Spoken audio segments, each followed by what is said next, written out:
Let me tell you why you're here. You're here because you know something. What you know you can't explain, but you feel it. If a man could look into himself, he would discover it. I'm trying to free your mind, Neo, but I can only show you the door. You're the one that has to walk through it. Сайн байцгаана уу та бүхэнд сэтгэл зүйч подкастын нэгэн цоо шингэн дугаар хүргэх гэж байна. За өнөөдрийн сэдв бол яг бас сонирхолтой байж болно. Гэхдээ маш гэгээлэг сэдв бол биш. Бас тийм айхтар хар сэдв биш. Гэхдээ ер нь бол манай монголчуудад бол ер нь монголчууд гэлтгүй дэлхийн бүх хүмүүст л хэрэгтэй сэдв. За тэгээд ер нь сүүлийн үед одоо энэ тоглоом, видео тоглоом гэдэг нь одоо компьютероос утас руу шилжсэн энэ цаг үед бол одоо маш эрэлттэй сэдв гэж бодож байна. За 90-ад оноос хойш манад алкогольны одоо асуудал бол маш их байсан. Манай үзэгчид бол өнөөдрийн сэдвийг харсан баг тийм ээ. Донтолт гэдэг сэдвээр бид ярих гэж байна. За тэгээд энэ тал дээр ярихд бол ер нь маш тохиромжтой зочныг бид өрсөн байгаа. За ер нь бол 2 дугаар сэтгэл зүйч подкастын 2 дугаар дугаар 3 дугаар дугаараас эхлээд ер нь бол сайн санаа багшийн тухай их сонссон. Би өөрөө нэгж уулзж байгаагаа. Янчка Гуянга тэгээд дийлгэрж багш эдрээс заавал таны тухай сонссон. За тэгээд яг энэ донтолтын тал дээр ингээд маш сайн мэрэгчээд ингээд ажиллаад явж байгаа хүн байна. Үүнтэй ярилцаарай гэжсэн. Тэгээд яг өнөөдөр ярих өдөр нь ирээд байна. За тэгээд манай үзэгчид бас ер нь бол энэ талаараа асуух зүйлүүд их байгаа бах. Сэтгэл зүйч подкаст гэдэг Instagram-ийн аккаунтаар болон би өөрөө нөгөө хувийн Баатарлаг Батхан баяр гэсэн Instagram-ийн аккаунтуудаар асуултууд авсан байгаа. За тэгээд та бүхэн цаашдаа бас энэ асуултуудад өөрийн сэтгэл зүйч подкастын асуултуудад өөрсдийн асуултаа нэмүүлэхийг хүсч ивэл сэтгэл зүйч подкаст аккаунтыг дагаад стори орохоор асуулт нь одоо нэмрэлжиж болно шүү. За тэгээд өнөөдрийн зочноо та бүхэнд танилцуулъя. Манай өнөөдрийн зочин бол Монгол Улсын их сургуульд одоогоор багшилж байгаа. Сайн санаа сэтгэл зүйч байна. За тэгээд та өөрийнхөө талаараа бас дэлгэрэнгүй жоохон танилцуулаач. За тэгээ. За юуны түрүүнд урьж оролцуулсанд баярлалаа. За намайг сайн санаа гэдэг. Одоогоор Монгол Улсын их сургуулийн боловсрол сэтгэл судлалын танхимд сэтгэл судлал багшаар сэтгэл судлалын чиглэлээр багшилж байгаа. За тэгээ миний хувьд хэм бол би Японд Оберийн их сургуульд сэтгэл судлал болон олон улсын харилцаа гэсэн давхар мэргэжлэр бол бакалаврын зөвлөгөө хамгаалсан. За түүнийхээ дараагаар болохоор магистра Канадад British Columbia их сургууль сэтгэл судлалынхаа чиглэлийг арай бүр нарийсгаад neuropsychology буюу мэдрэлийн сэтгэл судлал гэсэн чиглэлээр бол магистрийнхаа дипломыг бол хамгаалсан байгаа. За тэгээд хамгаалсныхаа дараа бол Канадын Coast Mental Health гэж одоо яг сэтгцийн эмгэгтэй одоо хүмүүстэй яг ажилдаг тэм төрийн байгууллага байдаг. Канадын тэр байгууллагт mental health worker буюу сэтгцийн эрүүл мэндийн ажилтан гэсэн ийм позишн албан тушаалтай бол одоо ажиллаж агаад тэгээ Монголдоо ирээд одоо багшилж байна. Ийм хүн байна. Та ямар чиглэлээр багшилж байгаа вэ? Ямар хичээлүүдийг зааж байна? За би бол моёст одоо 1-р курсынханд сэтгэл судлалын үндэс гэж суур хичээлээс эхлүүлээд туршилтын сэтгэл судлал манаагийнханд ордог. Тэгээд сэтгэл зүйн зөвлөгөө гэдэг ийм хичээлүүдийг одоо намрын улираас бас хуулийн сэтгэл судлалын хичээлийг заахаар болсон байгаа. Ачаал эрэлт ихтэй хүн байгаа юм байна. За тэгвэл ямар ч байсан танд баярлалаа. Ингээд манай өнөөдрийн урилгыг аваад ингээд ирсэн байгаад. За тэгээд одоо ер нь манай сонсогчдоос бас ирсэн асуулттай миний асуултаас давхацах чинь л да. Яг таны ингээ ажиллаж байгаа явцад анзаарчихсан ер нь хамгийн нийтлэг донтолт Монголд ямар донтолт байна? Сүүлийн үеийн яг статистик судалгаагаар харж байхад мэдээж хэрэг ганц Монгол гэлтгүй дэлхийн хэмжээнд бол дэлгэцийн хэрэглээ гэдэг зүйл бол маш их хэмжээгээр өсөж байгаа. Тэгээд ялангуяа одоо энэ COVID-19-тэй холбоотой хүн болгон л одоо цахимаар ажиллаж байна. Хүүхдүүдийн хувьд одоо дэлгэцийн өмнө хичээлээ үзэж байна. Манай оюутнууд ч одоо өглөө 7:40-оос орой 7-аар хүртэл Teams дээр ингээл компьютераа хасаагаад тэгээд тийм учраас дэлгэцийн хэрэглээ бол маш их өсөж байгаа. Энэтэй холбоотой бас энэ донтолт болж бас үүсэх эрсдлүүдийг бол бий болгож байгаа. За үүний хажуугаар мэдээж хэрэг бас мөрөдө тоглоомны донтолт, за тэгээд одоо видео тоглоомны донтолт гэдэг ийм gaming disorder гэж байдаг тийм ээ, сэтгцэн эмгэг дотор иймэрхүү төрлийн донтолтууд бол маш их хэмжээгээр өсөж байгаа. Гэтэл уламжлалтаар бол манай Монгол бол мэдээж хэрэг архины хамаарал буюу архины донтолт бол одоо шин сэдв биш. Энэ бол маш олон жилийн хугацаанд бидний сэтгэл зүйн асуудалтай хүмүүс ярьдаг юм сэдв болсон байгаа. Нэг бага насны хүүхдүүд сүүлийн үед айгүй их утас оролдож ер нь дэлгэцэд донтдог болсон шүү дээ. Яг тэр бага насны хүүхдүүдээ эцэг эхчүүд яаж тэр одоо дэлгэцийн донтолтоос ч юм уу яг тэр одоо утаснасаа хол байлгах вэ? Ямар арга хэмжээ ер нь хэрэглэх нь зүгээр вэ? За нэгдүгээр гэх юм бол яахын аргагүй эцэгчүүд өөрсдөө үлгэр дуурайл болох ёстой. Энэ бол угаасаа шинэ мэдээлэл биш тийм ээ. Сэтгцэн эрүүл мэндийн үндэсний төвөөс гаргадаг зөвлөмж, ДМБ-с гаргадаг зөвлөмж төр бол дандаа хэлдэг. Эцэгчүүд өөрсдөө үлгэр дуурайл болох ёстой. Өөрөө уцаа орлчод хүүхдийнхээ битээ уцаа орл гэдэг бол айгүй жоохон тийм алдаа дутагдaltaй. За үүний хажуугаар энэ дэлхийн эрүүл мэндийн байгууллагаас гаргадаг зөвлөмж буюу одоо хэдэн насны хүүхэд өдөрт хэдэн цагийн дэлгэцний хэрэглээтэй байх ёстой гэдэг зөвлөмж яг үннийг хэлэхэд одоо бодит байдал дээр хэрэгжихгүй. Энэ бол хөрсөндөө буухгүй юм зөвлөмж болсон байгаа. Яад гэхээр нөгөө саяны хэлсэнчлэн хүүхдүүд телевизээр хичээлээ үзэж байна. Тэгжээтэл одоо хичээлээ үзэж байхад за чиний дэлгэцэн хэрэглээ дуусчлаа одоо болоо гэж бол хэлж болохгүй тийм ээ. Тэгэхээр энэтэй холбоотой эцэг эхчүүд бас одоо цахимаар өөртөө ажиллаа хийж байгаа гэдэг утгаараа ингээд асуудал маань илүү одоо жоохон өргөн хүрээнд болоод байгаа. Тэгэхээр боддоор эцэг эхчүүд хүүхдүүдтэйгээ ярилцах. За тэгээд тэр хугацаанд нь анхаарал хандуулах биш. Тэр дэлгэцээр дамжуулаад хүүхэд яг ямар агуулгыг хүртээд байна гэдэгт нь эцэг эхчүүд илүү анхаарлаа хандуулад яа тэгэхээр удаан хугацаанд хэрэглээ гэхээр донтол үүсдэг нэг гол шалтгаан тухайн зүйл таашаал мэдрүүлдэг. Тэгэхээр тэр одоо хүүхдүүд теле хичээлийг үзээд таашаалаа мэдрээд удаан хугацаагаар илүү телевизээр үзээд нэгж байхгүй тийм ээ. Тэгэхээр тэр эцэг эхчүүд ямар агуулгаас хамаарад энэ хүүхэд дэлгэцээ хэрэглээд байна гэдгийг ихэлж мэдснээрээ дараагийн ахлуудыг одоо хэрэгжүүлэх боломжтой. Юунд нь татагтаад байна гэдгээрс. Тэр одоо ингээд өмнө нь одоо хүн төрөлхтөн одоо хувьслынхаа явцад одоо допамин гэдэг одоо аз жаргалын гормоноо ялгаруулахын тулд аюул их одоо челленж тулдаг байсан ба шүү дээ.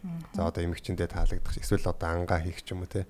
Тэгмэд одоо болохоор ингээд шууд германаас уцаа гаргаж ирлээ, эрхийн уруугаар хэд хөтлөглөө, тэгэл допамин орж ичээд байгаа хөөх те. Одоо notification. За notification үзлээ тэр чиний зурган дээр лайк дарсан байна. Тэр ингэж постлсан байна. Чамруу ингэж бичсэн байна гэдэг болгоноос яг гоо тийм амир одоо секси жам шиг таашаал авахгүй ч гэсэн багхан таашаал аваад байгаа хөөх. Тэгсээр гад ингэж баг-багаар нэмэгдэж яваад донтож ийн гэж ойлгоод байгаа зүг. Тэр нь болохоор ерөнхийдөө нөгөө дэлгэцийн хэрэглээ, дэлгэцийн донтолт дотроо ялангуяа сошиал ертөнц, сошиал хэрэглээний донтолтод орчин гэсэн. Тэгэхээр мэдээж хэрэг донтолт гэдээ яриад байгаа хэдий ч гэсэн энэ нь бас яг олон улсын өвчний ангилал дотроо ороогүй гэсэн. Мөрөдө тоглоом ч юм уу альва нэг зан үйлийн донтолтууд бол байдаг хэдий ч гэсэн дэлгэцийн донтолт хараахан энэ бол бас яг нэг төрлийн шинэ салбар болчиход байгаа гэсэн байхгүй юу? Техник технологийн хөгжлөөрөө сая таны хэлсэнчлэн одоо допамины ялгарал одоо нөгөө сэтгэл судлаач нар чинь дан ганц хүний ашигын төлөө ажилдаг биш бүтээгдэхүүн бизнесийн төлөө бас ашигладаг бас мэрэгжил болсон шүү дээ тийм ээ. Тэгэхээр багууд ажиллаж байна. Тэгэхээр нөгөө бүтээгдэхүүн борлуулалтаа хэрхэн бүр тэр одоо үйлчлүүлэгч тийм ээ худалдаа авагч бүр ингээ энээс салж чадахгүй болтол нь яаж тэр сэтгэл зүгийг ашиглах вэ гэдэг тал дээр багд ашиглаад ирэнгүүт яахаа аргагүй бас эцэг эхчүүд дан ганц эцэг эхчүүдийн буруу биш болчиход байгаа байхгүй. Тэр бүтээгдэхүүн үнэхээр тэр хүүхдийг толгоонд нь маш олон төрлийн цочрогчиг өгөө тэр хүүхэд бүр тэрэнд давтагдаад сонирхолтой болох дан ганц хүүхэд гэлэхгүй насан туршид хүртэл маш олон зүйл бид нарт онцож байгаа тийм ээ. Тэгэхээр тэр болгоныг ашиглаж байгаа гэдэг утгаараа айл болох эцэг эхчүүдийн бас нэг хүүхдэд өгөх зөв зөвлөмж нь мэдээлэл хэрхэн шүүлтүүртэй фильтртэй хүлээж авах вэ гэдэг чадвар болчихж байна гэсэн үг ерөнхийдөө бол. Тэр нөгөө тэр одоо аппликейшнуудын дизайнууд ч юм уу супер байгаа. Одоо бид нэг ингээл зөвхөн уцаа цаг харах гэж ч юм уу эсвэл мессеж чалах гэж юм орчоод нэг мэтгэл Facebook орсон юм шиг. Нэг мэтгэл Instagram гүйлгэж юм шиг. Энд чинь яг цаад хүмүүс маш сайн ажилласныг харуулж байгаа хэрэг тийм. Яг зөв. Тэнтгээс нэг одоо Facebook дээрх мэдээллүүд ч юм уу одоо ингээ хүмүүсийг бүр ингээд уяад байлгаад байгаа байхгүй. Одоо нэг сайтуудаар явдаг мэдээллүүдээс ингээл гарчгын амир ингээ хүний анхаарлыг ингээ шууд татчихдаг. Тэгэл хүмүүс яг гээл ингээл орж үзэж явсаар байгаад ингээл өөр одоо видео бичлэг ч юм уу өөр ингээ бичлэгүүд үзэж явсаар байгаа. Тэгээд нэг мэдгээд ингээ утаснасаа одоо ингээ зүгтцэн бэждэг болсон байхгүй. Яг энэтэй холбоотой нэг саяхан нөгөө манай Монголд нэг хэрэг гарсан шүү дээ. Худалдаа авалт ингээ хүмүүс айгүй хийгээд байна. Ялангуяа нөгөө хөл хорионы үед хүмүүс өөрийгөө зогсоож чадахгүйгээр худалдаа авалт хийгээд байна. Онлайн шопинг, цахим худалдаа авалт хийгээд байна гэдэг гэсэн. Энэ нь бол яг саяны хэний хэлж байгаа шиг Facebook-тэй холбоотой болчихж байна. Яа тэгэхээр би бас сая нөгөө 2-3 жилийн өмнө олон улсын яг тийм эзэмшин жилгийн хуралд орж байхад Facebook-ийн нэг айгүй муухай зүйлийг гаргаж ирсэн. Тэрэн дээр юу байсан бэ гэхээр хоёр төлөлт эмгэг буюу энэ нэг төрлийн сэтгцэн эмгэг байдаг тийм ээ. Тэгэхээр энэ нь нэг одоо manic episode буюу тэр хүн одоо тэр manic тэр одоо үе шатандаа оронгууд өөрийгөө зогсоож чадахгүйгээр худалдаа авалт хийж эхэлдэг. Энэ үеийг нь Facebook анзаараад яг энэ үедээ орсныг нь одоо логаритмаар гэсэн үг шүү дээ. Мэдэнгүүтлээ маш олон төрлийн худалдаа авалтын одоо пэйж ч юм уу тэрийг бүр байдаг энгийнээс нь илүү хэмжээнд тэр хүнд очуулдаг. Ийм логаритмаар ингээ хүмүүсийг харин тэгэхээр уулын техник технологи шин дэвшилт хөгжил зүйл маань уул нь хүндээ ээлтэй байх ёстой байтал эсэргээрээ ерөөсө хэрхэн өөртөөхөө мөнгөний төлөө ашигын төлөө гэдэг ийм зорилттой болоод ирэнгүүт яхаа аргагүй хүний тархи маань тэрнтэйгээ дагаж хөгжиж чадахгүй болчиход байгаа. Өөрийгөө хамгаалж чадахгүй болчиход. Тэгэхээр энэ зүйлүүдийг бид нар бас харгалзаж үзэх хэрэгтэй тийм ээ. Яалтч бас нэг юм бизнесийн зарчим гэх юм аягүй хэцүү л байна л да. Тэг яг ёс зүгээ бариад тэрийг ашиглаагүй нь хойно хоцорчоод ашигласнууд нь төрүүлж ингэж одоо дэлхийн нийтэд ашиг болоод явж байгаа байхгүй аягүй хэцүү.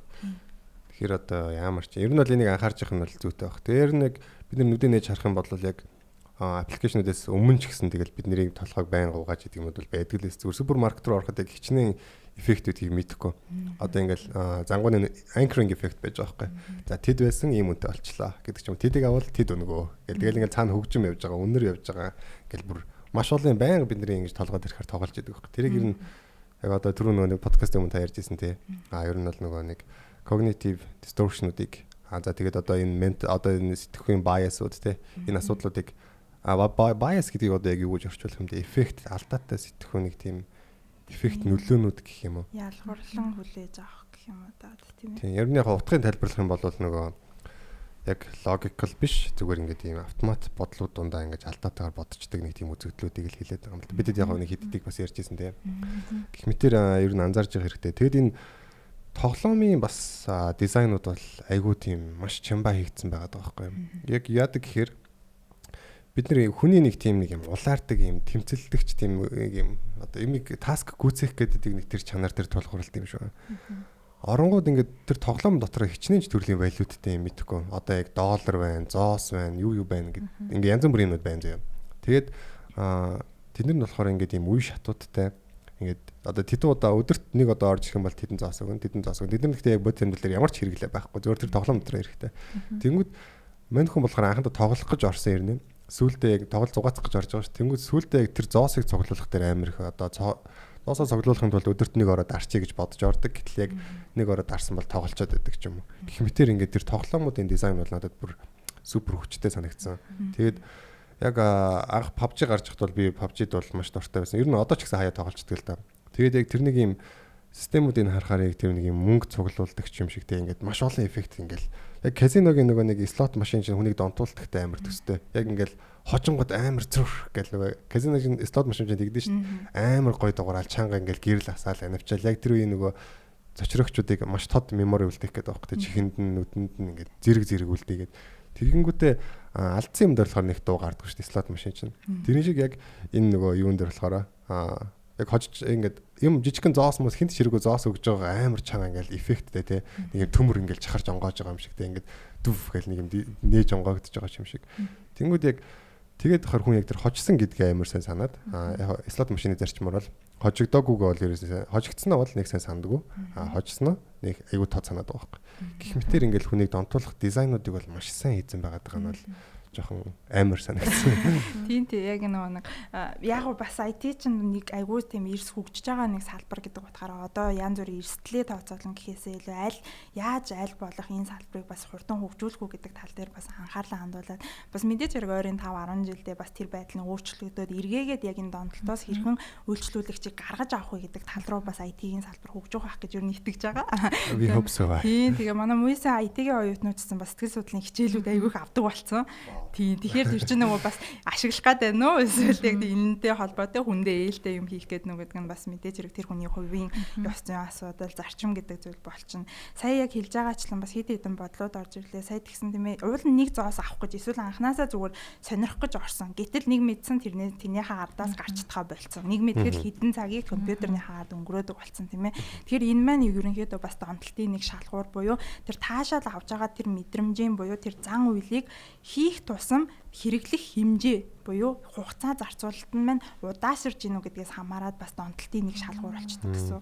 Яа тэгэхээр одоо данганц одоо юу гиндэ зан үйлийн донтолт одоо тоглоомын донтох эсвэл элэгцэн донтолт гэлтгүй гадны химийн төрлийн бодис буюу одоо мансуурлах сэтгцэнтэд бодис ч гэсэн эхэлж хэрэглэхэд бол нэг багахан хэмжээний тунгаар хэрэглэнэ. За тэгээ яваандаа тэр чинь нөгөө биеийн болон сэтгцийн хамаарал за тэгээ нөгөө допаминтэй холбоотой тархины одоо танин мэдхүн хамаарлыг үүсгэж яадаг учраас тухайн таашаалаа анх мэдэрсэн таашаалаа мэдрэхийн тулд дахиж тунгаа нэмдэг. Тэгэхээр нөгөө тоглоомч ч гэсэн тийм ээ нөгөө бидний график гэдэг шүү дээ тийм ээ. Энэ тухай бас дэлгэрэнгүй унших юм бол flow гэдэг ном байгаа. Тэрс тэрийг уншаараа тэрэн дээр яг ямар график үзүүлдэг вэ гэхээр сорил болон тэр нөгөө нэг таашаалын мэдрэмж хоёр маань ингээд уртраг болгон өртгөргийн юм одоо юу гэмдэ график үүсчээдэг. Тэгэхээр сорилн нэмэгдэх тусам бидний таашаал бас нэмэгдэж идэг. Тэгэхээр нөгөө тоглоомч нь дараагийнхаа ингээд анги руу ороод тийм ээ нэгэн хийвэн зүгээр дахих тусам бол яг амархан байгаад ах тусам мэдээж хэрэг амархан байхад анх удаа тоглож байгаа хүний хувьд бол таашаал маань яг тэнцүү хэмжээнд байж идэг.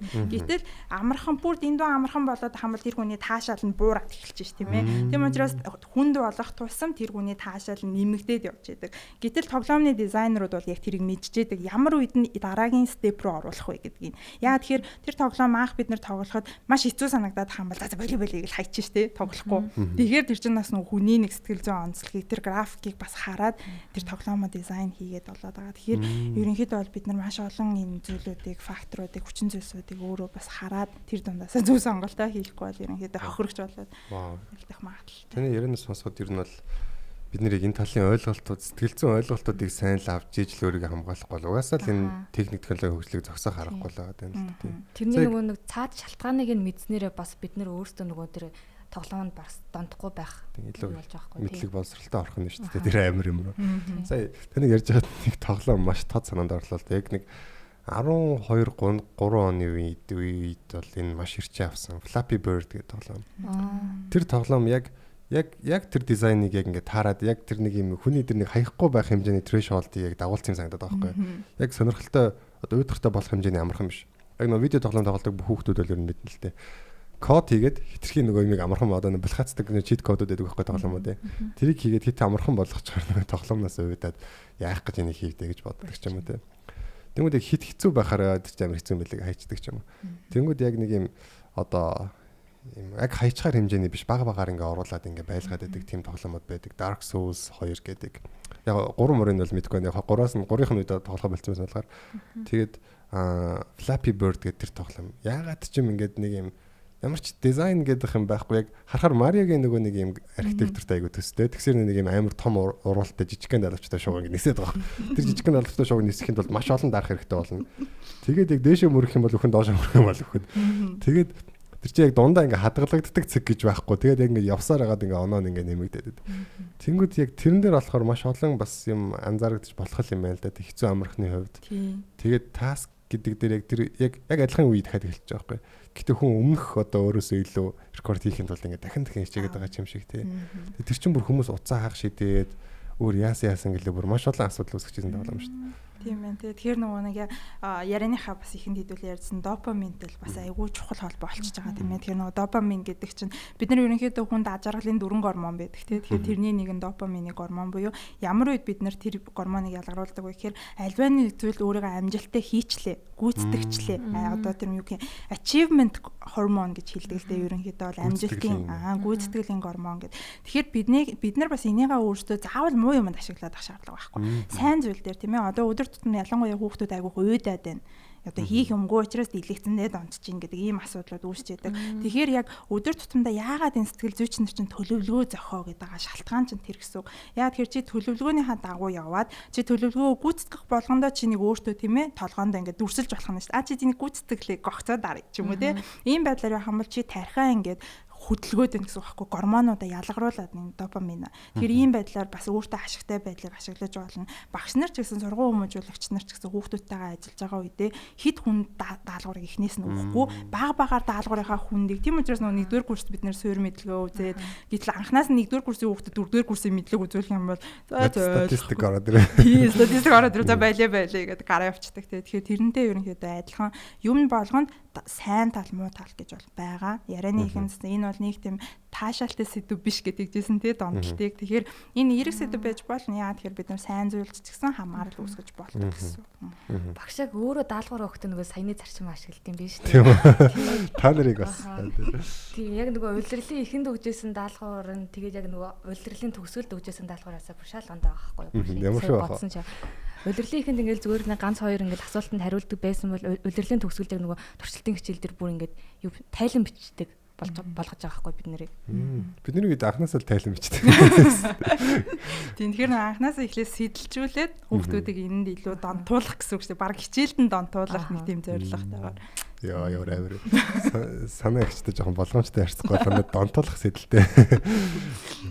Одоо яг донтолт гэдгийг одоо ямар үзүүлэлтээр тодорхойлох вэ? Одоо яг утсыг хэр хэмжээнд хэрэглэсэн үед донтолт гэж үзэх үү? Тэгэхээр энэ асуудлан дээр бас жоохон төөрөгдөл айгүй үүсдэг. Ямар ч одоо сэтгцэн эмч бай, сэтгэл зүйчднээс суусан бас яг тодорхой хариулт өгөх боломжгүй. Яа тэгэхээр бид нар аливаа нэг сэтгцэн эмгийг хоёр одоо нөгөө үеч системээр ерөнхийдөө ангилдаг. Нэг нь болохоор Дэлхийн эрүүл мэндийн байгууллагаас гаргадаг олон улсын өвчний ангилал гэж байдаг тийм ээ. Тэгэхээр тэр өвчний ангилал байдаг эмгэгүүд ерөнхийдөө шинж тэмдэг нь ийм хэдийн хугацаанд хэрэгжилж энэ нь эмгэг юм аа. За тэгэнгүүт нөгөөд нь болохоор Америкийн сэтгэл судлаач нарын холбооноос гаргадаг DSM-5 гэдэг юм ангилал байдаг. Энэ дээр нь болохоор дэлгэцний донтолт гэж одоохондоо ороогүй байгаа. Яагаад тэгэхээр тэрний сүүлийн хувилбар бол 2013 онд 13 онд гаргасан учраас тухайн үед бол хараахан бас энэ дэлгэцийн дэлгэцийн донтолт бол тийм их нийгмийн асуудал болоогүй байсан. Тэгэхээр нөгөө судалгаа дутмаг яг ямар шинж тэмдэг илэрж ямар хугацаанд илэрж иж энэ хүнийг эмгэх төвшөнд нь ангилах ёстой юм бэ гэдгийг бас хараахан мэдэхгүй. Тэгвэл одоо ерөнхийдөө бол шинж тэмдгийг харж байхад нэгдүгээрт бол тэрнийг хэрэгжилж явах үедээ таашаалыг мэдрээд хэрэглэхгүй үедээ бие махбодын үед ямар хариулт үзүүлж ин гэдгээр нь бид нар энэ бол донтолт байна уугүй гэдгийг харж ялгаж болно гэсэн. Одоо хүүхдүүд цэцэн тийм ээ ингээ уцаа хэрэгжилж байгаад уцыг авчингууд аашилж гин үү, ойрлж гин үү, тэр уцаа булааж, уцаа хэрэглэх гэж тийм ээ ямар нэгэн одоо буруу одоо хариулт үзүүлж гин үү гэдгээс нь хамаарад энэ хүүхдийн ер нь донтолтын хэмжээ ямар байна гэдгийг бид нар бас гаргаж ирэх боломжтой байна тийм ээ. Нөгөө түрүүн багш нөгөө нийтлэг донтолтууд архины донтолт гэдэг дурдчихсан шүү дээ. Яг архин донтох яг үндсэн шалтгаан нь яг монголчуудын хувьд яг юу байгаад байгаа юм бол энэ дээр айгүй олон судалгаанууд гарч ирж байгаа. Хамгийн сонирхолтой нь юу байсан бэ гэхээр манай монголчууд угаасаа арх заадалтах тэр ферментийн хэмжээ нь олон улсын хэмжээнд доогуур идэв гинэ. Маш доогуур. Тийм учраас тэр нь юу гэж юм гэхээр арх уусныхаа дараа шартах магадлал айгүй өндөртэй байдаг. Тэр нөгөө шартчгаараа яадаг вэ гэхээр арх хууч нөгөөдхөд таардаг. Ингэснээсээ болоод яваандаа ингээ архины хэрэглээ нь өсөөд эхэлдэг, тун нь ихсдэг. Ингээд бүр сүулдэ тэрийгээ зохицуулах чадваргүй болдог. Тэр нөгөө бидний мэддэгчлэн арх чинь хамгийн түрүүнд бидний нөгөө нэг балансын арын тархинд нөлөөлдөг буюу нөгөө нэг арх усан хүн чинь ингээ хөдөлгөөнийхөө балансыг тэнцвэрээ олохоо болчихдээ шүү дээ. Ингээ явган алхаж чадхаа болоод тэр нь ингээд яваандаа урт тархиндаа нөлөөлдөг буюу бидний нөгөө логик тархин шийдвэр гаргахад нөлөөлөд бүр нөгөө арх уцсан үедээ ямар нэгэн гэмт хэрэгт оролцдог. Одоо ялангуяа өсвөр насныхан бол хамгаалтахгүйгээр одоо бэлгийн хавталд орох. За тэгээд бүр цаашлаад одоо хүчээр хийлэл ч юм уу тийм гинт хэргийн юмнууд бол дандаа архинаас үүдэлтэй гэж бол үздэг. За тэгээд яг сэтгэл судлаач нарын хэлдэг архины хамаалал үүсдэг бас нэг гол шалтгаан нь мэдээж хэрэг сэтгэл зүйн ямар нэг хэрэгцээг хангахын тулд байдаг. Асуудлаас зугатах нэг механизм. Нэг төрлийн бас үнэхээр харамсалтай нь юу байдаг вэ гэхээр эдгээр хүмүүс сэтгэл зүйн тусламж үйлчилгээ авч чадаагүйгаасаа болоод өөрийгөө ангааж байгаагийн нэг арга болгож ашигласнасаа болоод яваандаа энэ нь архины хамаалал үүсгэж байдаг. Тэгэхээр энэ дээр бид нар бас айгуу сайн тулж яг ямар хэрэгцээнд хангагдаагүйгаас болоод энэ хүн энийг үргэлжлүүлж хэрэглээд байна гэдгийг айгуу сайн мэдчихэж асуудлыг шийдэх эхний алхам болно гэсэн. Тэгэхээр нөгөө яг одоо биеийн өвчин бол яг манай сэтгэл зүйн өвчнөөс илүү асуудлаас илүү биеийн өвчнүүдийг сайн мэдэн штэ. Тэгэхээр биеийн ямар нэг юм өвдөхөр одоо эмчид үзүүлэхийн оронд байнга өвчин намдагч угаад өвдөд байгаас цухтах гэдэг өвчин намдагч угаад байгаатай. Ер нь бол зарчмын үед адилхан гэж бодож байна алкохолыг. Тэгээд алкохол уухаар яг тухайн үед ингээд одоо яадаг ч юм байгаа ингээд юм аз жаргалын гормонууд нь ялгардаг юм уу ямар ч байсан би тэргөө сайн мэдгүй. Ямар ч байсан ингээд нэг хэсэг амар 50 боллоо л тий. Тэр асуудлууд мартагдчихад байгаа шүү дээ. Тэнгүүд яг тэр тайвширсан мэдрэмжинд магадгүй сэтгэл зүйн асуудалтай байгаа хүн бол донцоор байгаад явсаар байгаа яг нөгөө эми одоо өвчин намдагчаас хараад болцсон хүн байдаг. Тийм болохоор ибупрофен уучих гэдэг. Яг тэрэн шиг тийм юм хамааралтай болчих юм шиг. Тэгэхээр яг өвчнийхөө суурийг эмчлүүлэхгүйгээр дан өвчин намдагч уугаад хэдий хол явах үү тийм ээ. Тэрнтэй адилхан бас яг сэтгэл зүйн тусламж зөвлөгөө авч явах нь зүйтэй болов гэж бодож байна. Яг зөв нөгөө нэг стрессээ тайлах аргууд гэж хүмүүс угаасаа сэтгэл зүйчтэй уулзахаараа л ер нь стрессийн тухай ярьдэн шүү дээ. Ер нь тэгэл яаж стрессээ тайлах уу гэл ингээд тэгэнгүүт яг үннийг хэлэхэд маш олон төрлийн арга байгаа. Хүүхэн болгонд өөр нөлөөлж яадаг. Тэгэхээр стрессээ тайлахад арх орох уу гэж асуудаг зарим хүмүүс. Яагаад тэгэхээр би арх уучгаар миний стресс гайгүй болчдаг гэдэг. Тэгэхээр тэр нь хоёр нөлөөл байна. Нэг бол үнэхээр чи арх уусны дараа тухайн чиний зүгтах гээд байгаа асуудал чинь шийдэгдээд байгаа юм. Хэрвээ шийдэгдчихвэл энэ бол үр дүнтэй бас стрессээ тайлах арга болчих чинь тийм ээ.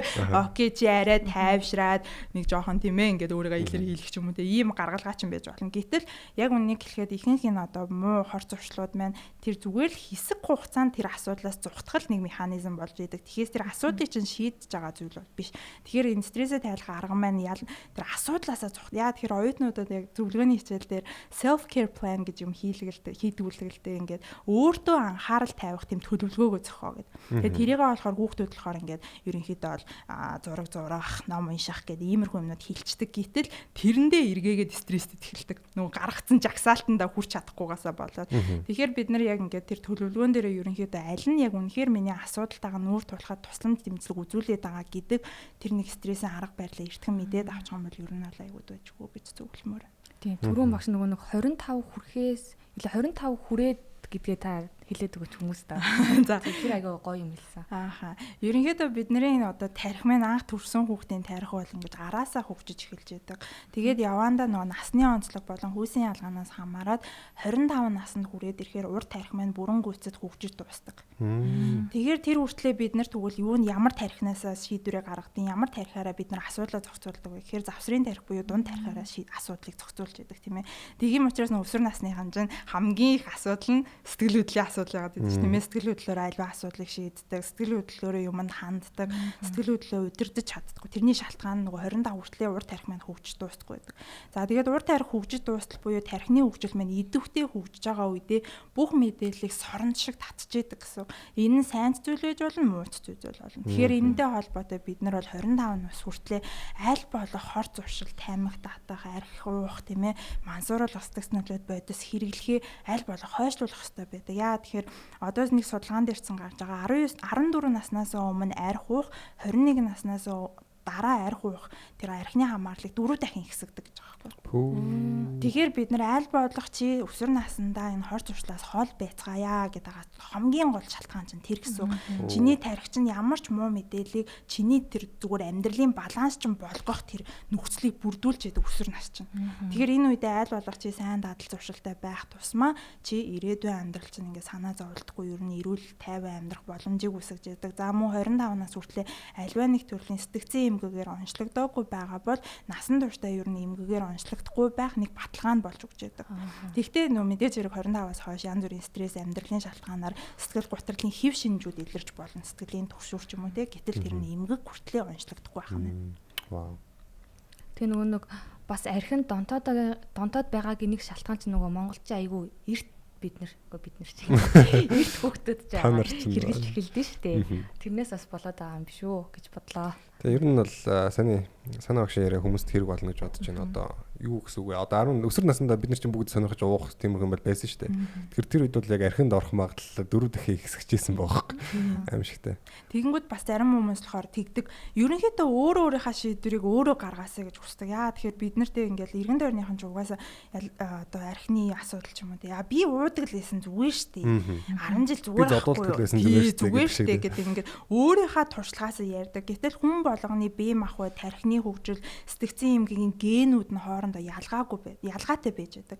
Тэгэхээр би ингээд тийм ээ одоо насаараа арх ингээд нэг аяг хундаг вино уугаа зүгээр яваад ээж болно. Гэтэл нөгөө хүн маань яг тэгэж уулаа гэхэд бусад тэр нуугдмал байсан сэтгцийн эмгэгийн генийг идэвхжүүлэх боломжийг бий болгож байдаг. Тэгэхээр чи хинч мэдгүй штэ өөрөө төрөлхийн чи ямар сэтгцийн эмгэгийн гентэй вэ гэдгийг. Чи насан туршдаа эрүүл хэвэн амьдралаар эрүүл амьдраа яваадах юм бол чи насан туршдаа айгүй гоё эрүүл амьдрах боломжтой. Гэтэл чи мансууруулах сэтгц нөлөөд байж хэрэглэх арга хэрэглээд эхэлэх юм бол тэгээ дээрэс нь амьдралын стрессийн түвшин чи ихсээд ирэх юм бол тэр генийг идэвхжүүлж яадаг.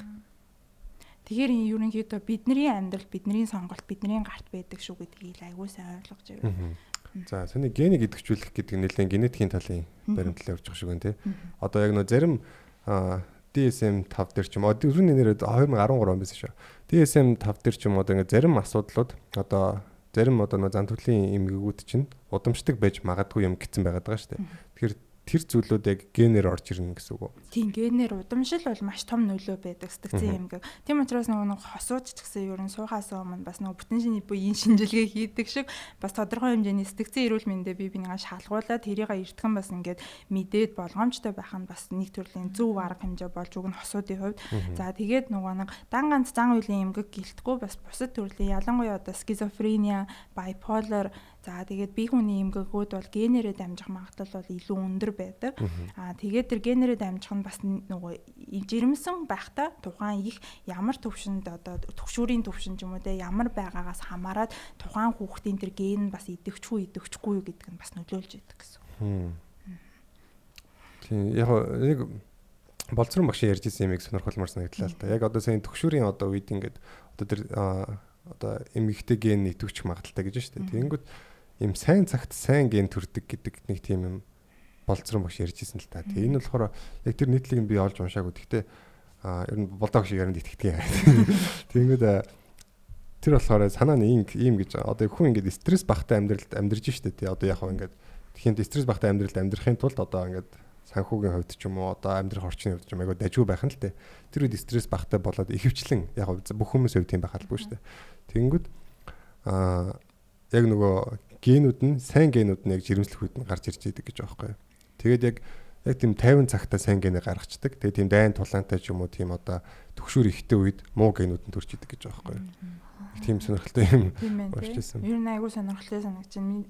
Тийм л ах одоо ерөнхийдөө стресс үедээ бид нар чинь тэгэл сэтгэл санаа докторгүй болно. Бие махбодын урвал хариултууд айгүйх нөлөөлж байдаг шүү дээ. Тэгэхээр тэрнээсээ хамаарат нөгөө одоо жишээлбэл стрессийн гормон буюу кортизол ялгарч байгаа үед бидний аж аргалын гормоныг хаачдаг. Тэгээд тэрнтэй л ерөнхийдөө адил төстэй шинжилгээ ухаан байна гэсэн үг тийм ээ. Хэцүү үедээ. Гэтэ бас нөгөө стресстэй хормонтой холбоотой бас нөгөө сонсогчтой сонирхолтой гэж магадгүй. Стресс үед яг үнэндээ бидний давхар ямар гормон ялгарч идэг вэ гэхээр окситоцин гэдэг гормон ялгарч идэг. Бусад руу тэмүүлэх гормон шүү дээ тэр чинь. Тэгэхээр стресс үедээ бид нар байглаасаа бие чинь эрүүл явах гад бусад руу тэмүүлээч ээ. Бусад хүнээс тусламж аваач ээ гэдэг ингээд гормоно ялгаруулад байдаг тарих чинь дохоогоо өгөөд байдаг. Хүн барааддаг байх. Хүн барааддаг. Гэтэл нөгөө хүн чинь өөрөө нөгөө багын хүмүүжил, асуудалд би юу яаж хандах хэвтэй гэдэг зөрчилдөөнөөсөө болоод ингээд биеэ сонсохгүй зөрчилдөөд үгүй би ганцаараа байдаг ингээд те би өөрөө асуудлыг ганцаараа даван туулна гэд эннээсээ болоод бүр их стрессийн гормоныг ялгаруулад хэцүү төвшөнд сэтгэл зүйн асуудал үүсчихэд байгаа. Тэгэхээр биеэ сонс гэдэг ч юм бас айгүй зөв тийм. Яг байгалийн шалгарлаар үлдсэн юм шиг байна шүү дээ. Одоо хувьслын явцад те одоо хэрвээ хүн сүргийн амтан бол хэрвээ байгальд ганцаараа байх юм бол үхэл гэдэг бол баг тодорхой зүйл те. Одоо lone wolf гэдэг шиг тийм юм бол маш ховор шүү дээ. Lone wolf-ууд ч гэсэн маш их үхдэг шүү дээ. Тэгэхээр өөрөд мөлдөж чадахгүй жаад үхдэг те. Тэрэн шиг яг сүргийн амтан болохоор угаасаа нөгөө сүрг рүүгээ гялс очиж тэгжиж амьд үлдэнэ гэдэг мессеж өгдөг байх л та.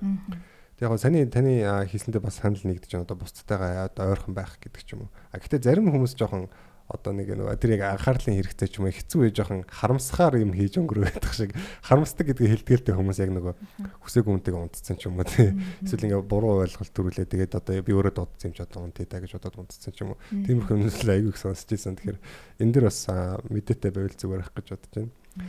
За манай нэг сонсогчийн асуулт байгаа. За энэ болохоор донтолт яг бид дөрвийн нэг ярьсан л да. Гэхдээ нөгөө сонсогчдын бас таны мэдхүү зөвлөж асуувал донтолт дамжирвал эмгэг болдгоо гэд манай бас байнгын сонсогч дэмжигчийн асуулт орж ирсэн байна. Тэгэхээр донтолтын үед бид нар өөрсдөө яг ерөнхийдөө 3 төрлийн хамаарлыг ярьдаг гэж сая бас хэлжсэн тийм. Бие махбодын хамаарал, сэтгэл зүйн хамаарал, за тэгээд тархины буюу танин мэдхийн хөгжлийн хамаарал гэдэг энэ 3 зүйл маань явандаа ялангуяа ямар зүйл донтож байгаа буюу донтолчин өөрөө яг тодорхойлт нь юу вэ гэхээр сэтгэл зүйн хувьд, бие махбодын хувьд өөрийгөө ухамсартайгаар тухайн зан үйл болон тухайн одоо мансууруулах бодисыг зогсоох чадахгүй хэмжээнд хүрэх юм бол тэр мэн донтолт гэсэн үг тийм ээ. Тэгэхээр энэ хамаарлын түвшин мэн хэр өндөр түвшинтэй болж ийн гэдгээс хамаарат бид нэр энэ нь цаашлаад эмгэг болох уугүй юу гэдэг нь шийдэгддэг гэсэн. Багш нөгөө нэг гараа зүсээ тэгээд тэр гүдэлтөөсөө кайба хавааддаг хүн тэрэндээ донтсон байна гэсэн үг үү? Тэр яг нэг төрлийн зан үеийн хамаарал болчихж байна гэсэн. Тэгэхээр яг ямар төрлийн энэ яг бие махбодын үед одоо архины сая хамаарал бол эхний шатанд бол бие махбодын хамаарлаас болоод цаашаа хамаарланд амжирдаг гэж хэлсэнтэй нөгөө шаардлагатай мэдрэггүй бол архийг уух юм уу тийм. Гэтэл сэтгэл зүйн хувьд гэдэг нь болохоор яг нөгөө дотоод хоосон мэдрэмж хүнээр хайрлуулах одоо нөгөө ярианы ихэнд хэлжсэн notification буюу 6 ингээд постлоо. За тэрэн дээр хідэн лайк авж ийн хідэн шеэрлэгж ийн гэдэг чинь бас нэг төрлийн сэтгэл зүйн хамаарал үүсгэж идэг. Тэрийг хийхгүй болохоор нэг тийм сэтгэл хоосон мэдрэмж. Тэгэхээр нөгөө бодит амьдрал дээр амьд харилцаанаас тэрийг мэдэрч чадахгүй байх юм тэр хамаарал нь нэмэгдэж идэг. Тархины хамаарал нь болохоор саяны нөгөө допамины ялгарал буюу нөгөө шагналын системтэй холбоотой гэсэн үг тархины. Яг тэр явандаа нөгөө тэр зан үйлээ байнгын нөгөө албатан шаардлагаар допаминыг ялгаруулсаар хагаад явандаа тэр нь өөрөө байглаараа ялгарах чадваргүй болчдөг. Тэгэхээр нөгөө тархины ерөнхийдөө хамаарал үүсэж байна. Тэгэхээр энэний үед эмчилгээнд ч гэсэн хамаарад өөр байна гэсэн үг, хамаарлаас шалтгаалаад. Төвчнээс хамаар. Порнографийн талаар асуумаар байна л да. За порнографийн одоо яг анх хийх болсон шалтгаан нь бол хүний байглаасаа байдаг зүйл, одоо бэлгийн хэрэгцээ тийм ээ. За тэгээд угаасаа бидний үзэж байгаа энэ телевиз, радио, медиа зочрогчд бол ерөөсөө маш их байдаг тийм одоо тачаангуй эмгтээчүүд те гоё одоо биетэй хөөрхөн охтууд ч юм уу. Ингээл маш их тийм байнга биднийг өдөөж идэг. Тэнгүүд яг байгалаараа болохоор яг эн чинь айгүй хэрэгтэй юм байжгаад одоо энэ сэтлэрээ бид нэр эмгтээ хүн дээр очиод ч юм уу хэрвээ одоо хүлэн зөвшөөрөгдвөл одоо өрөөдмө үлдээдэг тийм байгалийн юм байгаад байгаа шүү дээ. Тэнгүүд одоо шууд браузер нэгээл порно үздэг ч юм уу те. Тэгээд яг нөгөө одоо тухайн хэрэгцээг тэр дор нь хангацлаа шүү дээ, instant gratification те. Тэнгүүд одоо яг залуучуудын бас нэг юм эмгтэн хүнтэй үерхэх хэрэгцээ нь ялтчгүй багасаад тэгээ single ladies гэдэг кино ягаад 4 анги хүртэл газар авч байгаа те. Яг мэдээж кино одоо уур чадвар байгаа л да тэр хүмүүсийн жүжигчний киноны гэхдээ яг тэр хөндөж байгаа сэдвийн ялтчгүй нийгэм толгомцсон сэдв байгаад болохоор амар газар авч байгаа шиг надад санагдаад байгаа байхгүй. Тэгээд энэ нэг юм одоо тэр хэрэгцээ чи яг байглаас айгу зөв тийм одоо алкогол шиг тийм нэмэлт одоо байхгүй юмыг бид нар биедээ ингэж байглаас байгааг юмыг бид нар нэмэлтээр аваагүй шүү дээ. Яг байгалийн юм гадагшлуулж байна. Гэхдээ ингэж сүүлдээ ингээд гар хангалаг хийгээд яг өдөржингөө ингээд гэртээ суудаг одоо тийм хүүхдүүд байд юм л да одоо ингээд илүүдэлж юмтай болсон юм. Тэгээд тэд нэр ингээд ерөөсө гараад одоо эмэгтэй хүнтэй секс хийн гэдэг бол бүр маш боломжгүй зүйл болсон юм шиг. Ерөөсөө тэр бол маш хол тэднэрээс. Тэгээ ер нь бол гар хангалаг гэж тэр хэрэгцээгээ гаргачаал тэгээд тоглоод эсвэл ажиллаа хийгээд байж идэг. Тийм хүмүүсийн хувьд ингээд ерөөсөө гар хангалагыг хийх тусам сүлдээ улам их хүсдэг болдог. Ерөөсөө өдөрт бүр хид хоёр гараа ядартал хийдэг болдог гэж байгаа байхгүй. Тэгээд тэр нь одоо яг ямар шүү байдлаар хүнд нөлөөлж байгаа. За яг их хийгээд багцсан ихсээд байгаа болохоор тэрийг их хийх ёстой мó эсвэл одоо тоон дээр тогтоож явах ёстой мó? Энэ тал дээр та.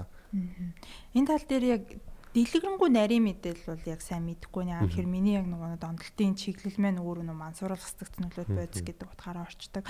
За тэгээд яг бэлгийн донтолт гэх юм бол ерөнхийдөө бол саний яг ярианаас нь сонсож байхад бол яг донтолтын одоо категорид бол орж байгаа. Яагаад тэгэхээр одоо таашаал мэдэрж ийн тийм ээ. За тэгэнгүүт хэрэглэх хэмжээ нь ихсэж гин үү ихсэж гин. Энэ бол яг л зан үйлийн хамаарал бол энэ хүнд үүсэж гин. Тэгэхээр энэ хүн хамгийн эхэлж өөрөө тэр зан үйлээ давтахгүй байх үед ямар мэдрэмж төрж гин. Ямар одоо бие махбодын үед ямар хэцүү байдал үүснэ одоо зарим хүмүүс бол архиа уухгүй бол одоо салганах чичрэх ч юм уу те тийм одоо хариулт үзүүлдэг бол одоо яг бэлгийн тэр гар хангалах хийхгүй үедээ ямар бие махбодын урвалууд үүсчин гэдгийг айгуусан анзаараад тэрнээрээс хариулт одоо арга хэмжээг авбал зүгээр юм болов уу гэж ерөнхийдөө бол яг донтолтын талаас нь бол тэгж үзэж байна. Тэгээд яг л ерөнхийдөө бол тэр тархины бас л ерөн допамины ялгаралтай холбоотой байдаг байна.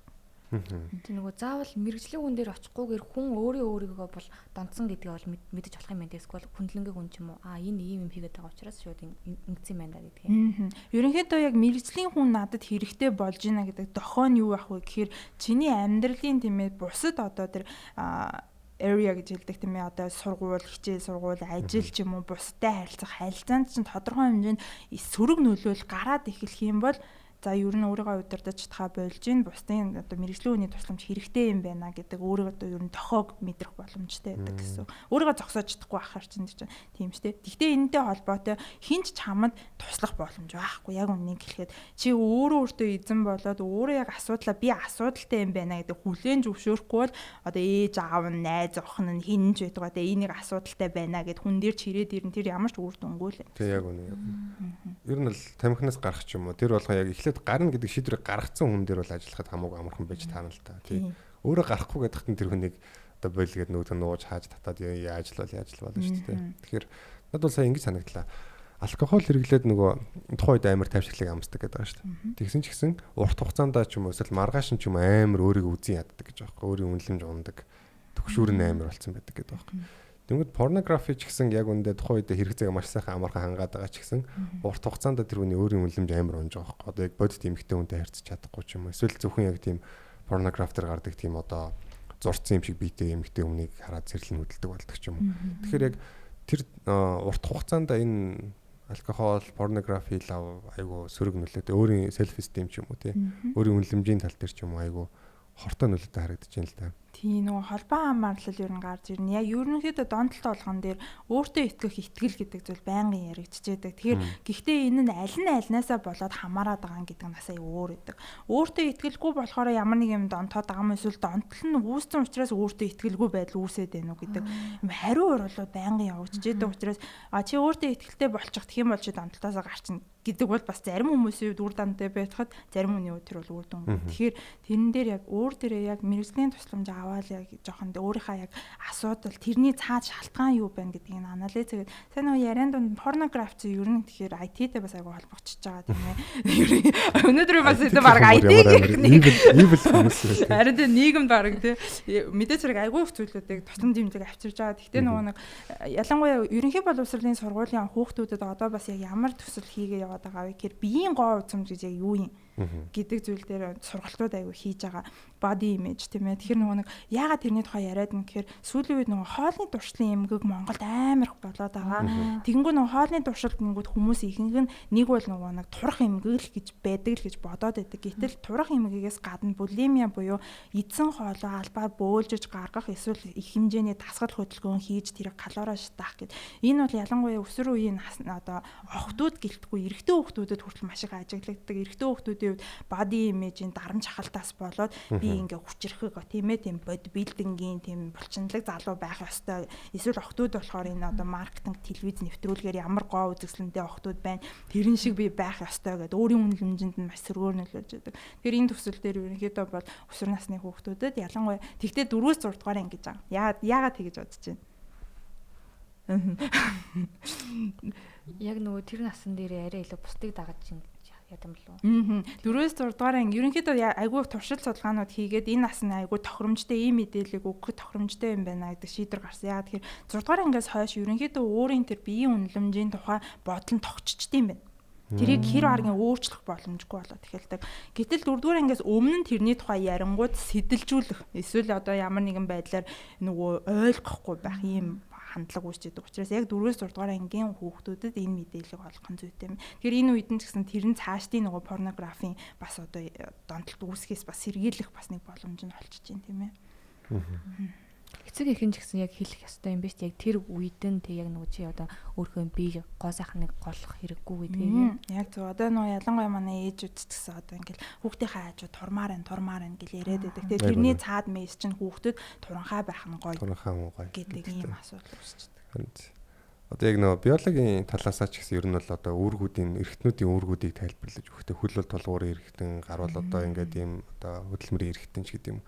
Тэр өнцгөөс нь хардаг болоод тэгээд ямар ч байсан одоо яг за хэд таргалаад одоо эрүүл мэндэд чинь ийм халтай л одоо зүрхний ажиллагаанд чинь халтай биш хэд тураад одоо чинь ингээд бас дахиад эрүүл мэндэд чинь халтай биш л бол чи одоо хангалттай гоё үзэсгэлэнтэй гэдэг ч юм уу тэр ойлголтыг маш сайн суулгаж өгөх хэрэгтэй байх л та.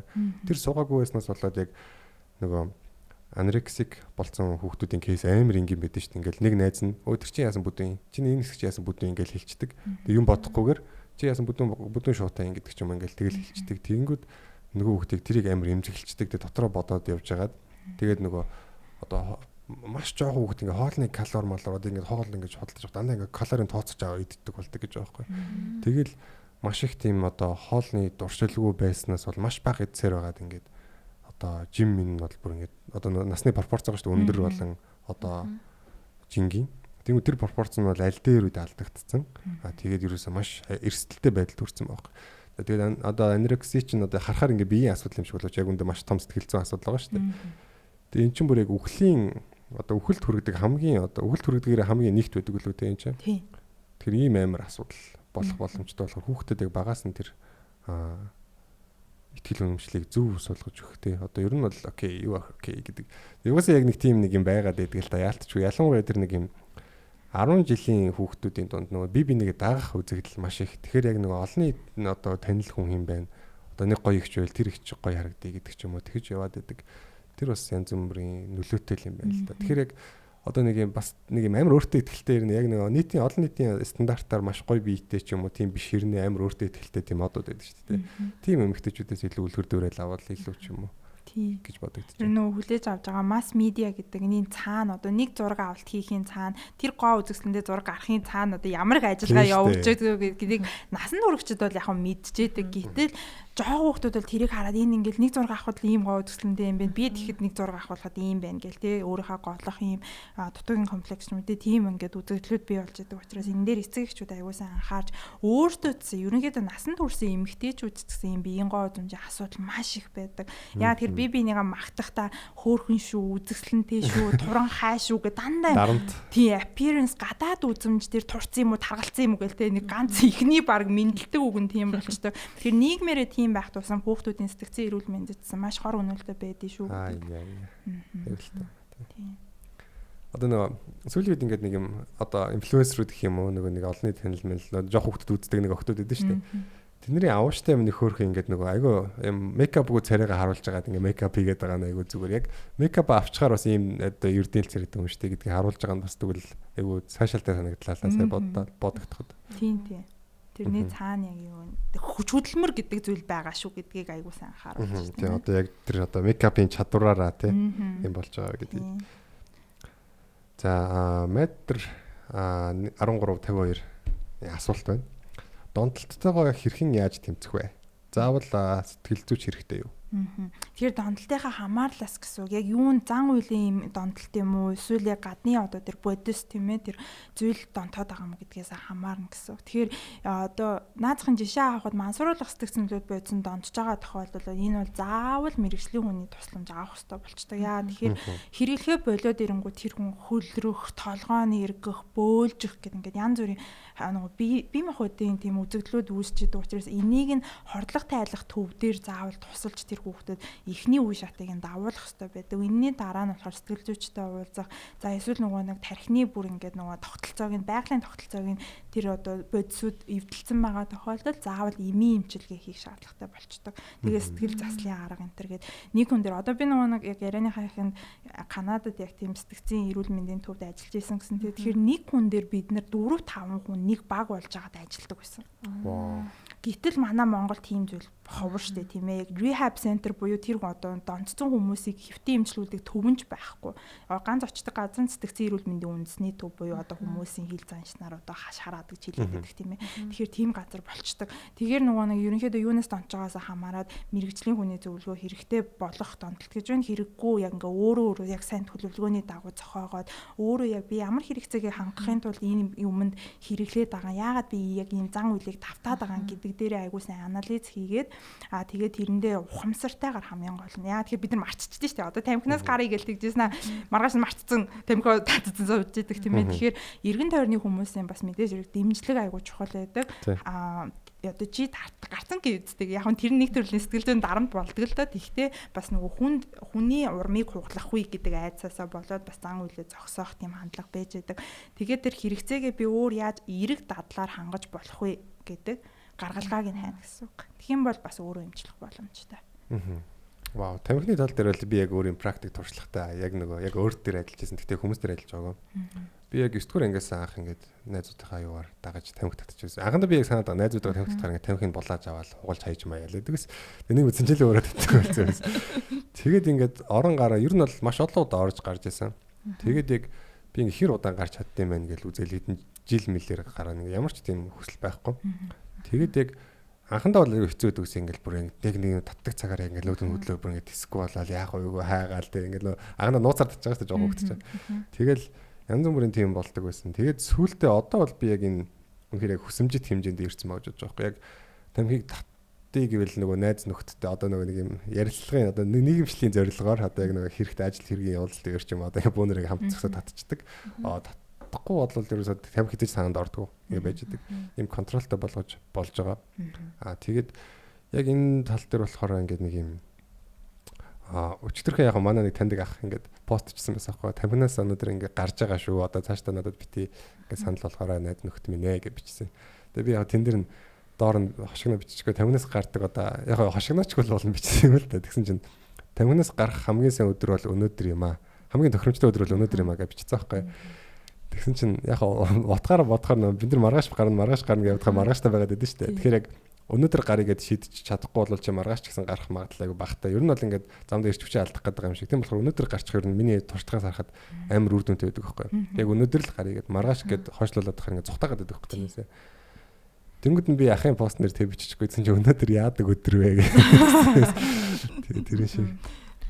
Тийм нэг мансууруулах одоо тийм бодис донтох тэр үндсэн шалтгаанууд гэж байд юм болов уу? Мансууруулах стресс нөлөөд бодсонд ерөнхийдөө яг л нөгөө саяны хамаарласаа л хамаарна гэсэн. Би махбодны үед нэг удаа туршаад үздэг эргэн тойрны шахалтаар тийм ээ. За чи нэг туршаад үзчих зүгээр штэ гэлтэй одоо нэгдэх удаадаа ингэдэм а зүгээр хоёр дахосоо гоё олчихно гэл ингээл эргэн тойрны айгуу тийм юунаас болоод даамжирч тэр нь хамаарал донтолт үүсдэг.